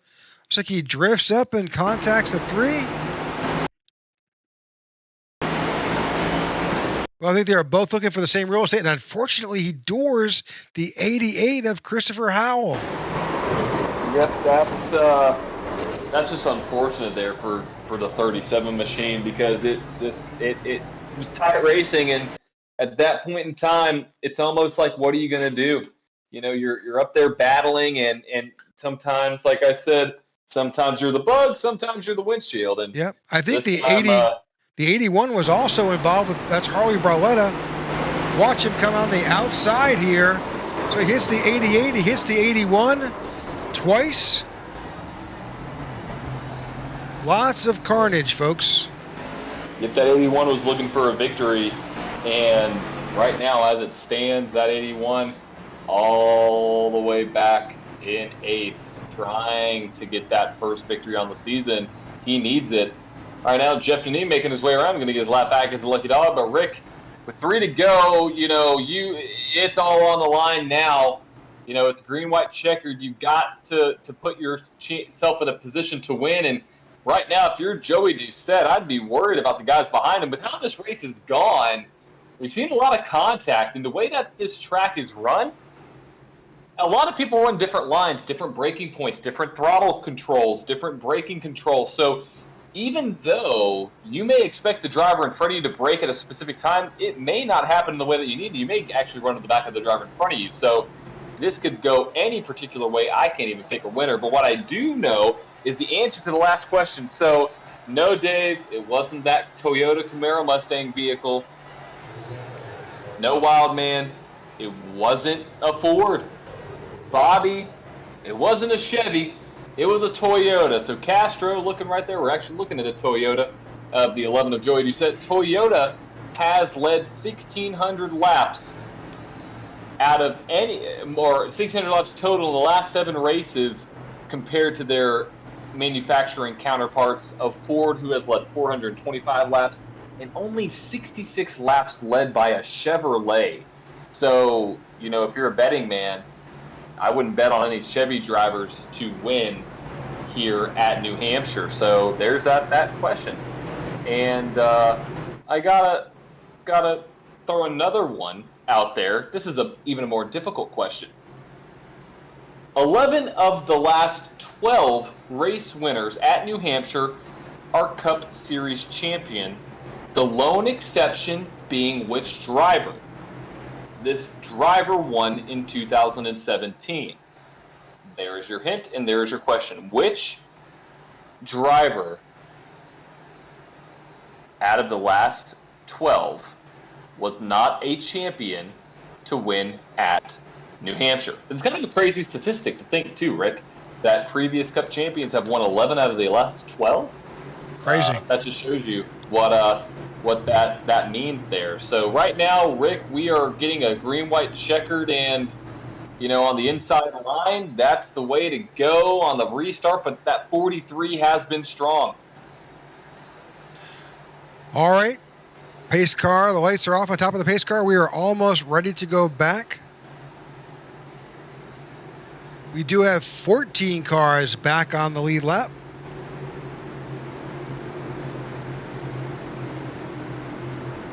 .43 of Andrew Serwick on the outside of Joey Doucette. Joey was our pole sitter and has led most of the laps here tonight, but he's definitely got some competition with Andrew Serwick on the outside and Mike Slagner sitting back and forth.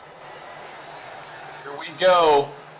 Green flag is out, and look at that field. They're all the way to the middle of the bottom side of the track. Here they go, making their way back up.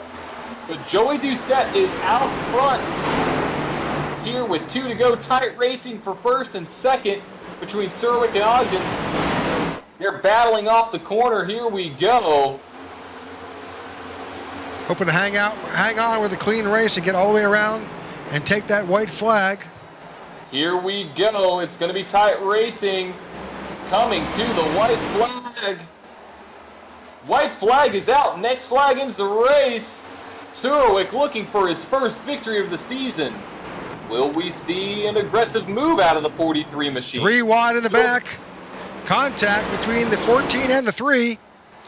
Oh, 22 spins. 22 is off the racing surface. No caution is going to happen. It's the final lap. Joey Doucette's leading them down. 43 of Andrew Serwick behind. Not going to get it, but Joey Doucette brings home his 4th victory of the season with Serwick in second. And Ian Ogden in third. And a big wreck down in the turn 1. That's Bostic, Nini. I think there's just a number of guys who just let it all go. So, also, the answer to that question was Denny Hamlin. Retro Wave Dave. All right. That marks the end of our Tech4Troops Loudon 175. Your winner, Joey Doucette. We're waiting for our final race results to come up. Here we go. And there is Mr. Doucette bringing home the victory tonight in P1 for Average Joe Motorsports. He is looking to be a strong championship contender with now 1 race to go. He has up to 4 victories on the season.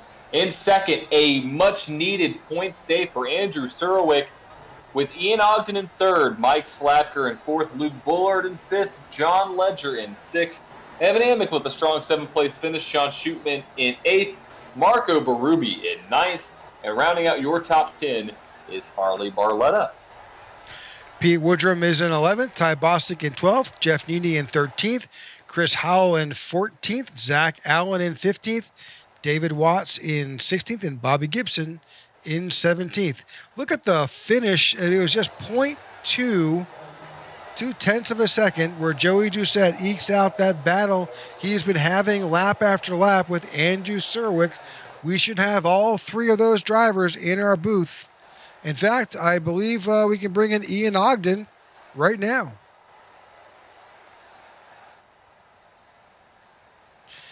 Ian, congratulations. Welcome to the broadcast booth. That was a hard-fought 3rd place. Yeah, it was a good race for me. A lot of up and down, but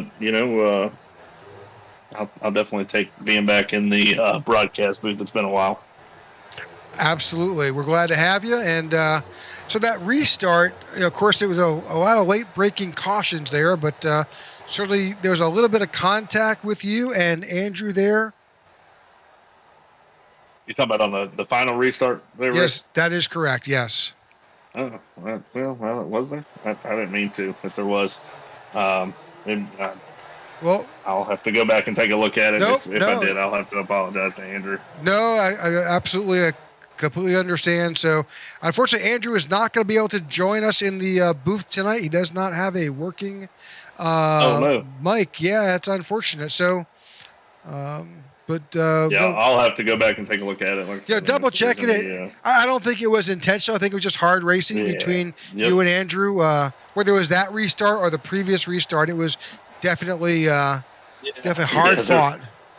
For sure. Yeah, it was a good race. I mean, a lot of guys that were swapping spots up front. I mean, I feel like tonight there was in the top 5. There was a lot of guys that we don't normally see in the top 5 that had really good runs. And just had some bad luck or something come their way. But I'll take a 3rd, that's for sure. Sure. Yeah, I know for sure. You ran a great race and a solid points day. And I'm curious, we have 1 race to go until the playoffs. You're sitting right now after this race, not quite sure, but with a solid points day, you're for sure going to be at least 8th or above in points. We have Talladega coming up next week. The big question mark. So what is your mentality? What are your thoughts going in to the last race of the season at Talladega? It was really good to bounce back today. It's been a rough couple weeks, points wise. I had to miss most of Darlington, racing another race. And then last week I had some issues. So, at Talladega, we've got, I think, 5 guys in the team that are going to be running it. Myself, Chris, Joey, Harley, John, and if Travis makes it back, I think that makes 6. So, having that group of teammates will be really great. I think that we'll be able to utilize, draft with each other and, use that as best we can to have good points days for everybody, because I think myself and Harley are pretty close to the cutoff. Any shout outs tonight, Ian? Yeah. Obviously all my teammates. I just mentioned them. 1111 Veteran Project, Racing for Heroes. New Mission Motorsports is a new guy I've been helping out. They're a veteran Twitch stream that donate all their money to veteran causes, organizations, and veterans in need as well. So them as well. And just, I did want to just kind of make a mention. If you guys are going through anything, if anybody is going through anything, it doesn't matter. Reach out to somebody. If it's the national hotline or it's your buddy down the road, whatever it is, just reach out to somebody. I've had some family crisis this week that's really been on my mind quite a bit. And it was really good to get back on the sim and just have a good run. So if you That's- guys, like I said, if anybody's needing somebody to talk to, hell, reach out to me. I'll talk. I'm a veteran myself, been through a lot of guys that I know that have committed suicide, and a lot of people close to me have either tried to commit suicide or have successfully committed suicide. So, if you want to reach out, reach out. Gotcha. Strong words and certainly appreciated. All right, well, I'm going to bring Mr. Doucette in. He's our winner into the booth. Hang on, Ian. Stay with us. Absolutely. Joey, congratulations on that win. You were battling since the first lap. Oh, man, I'm exhausted. And just to let you know, Ian's in the booth here tonight with you as well. Yep, I see that. So man. I have just to throw. I have seen that you have won the 1111 Vets Project Cleanest Driver Award for this race, and Evan Amick won the Hard Charger Award for tonight. So we'll put those two awards out there. Yep. Oh, I'm just trying to catch my breath, guys. Well, that was 2 hours, 2 hours, 20 minutes of racing here at New Hampshire. It is not an easy track. It's not. It's flat. It's a tough track to keep your car underneath you. This is my home track, so a win here, I never thought would be possible because I'm really not good here. I did put a lot of practice in.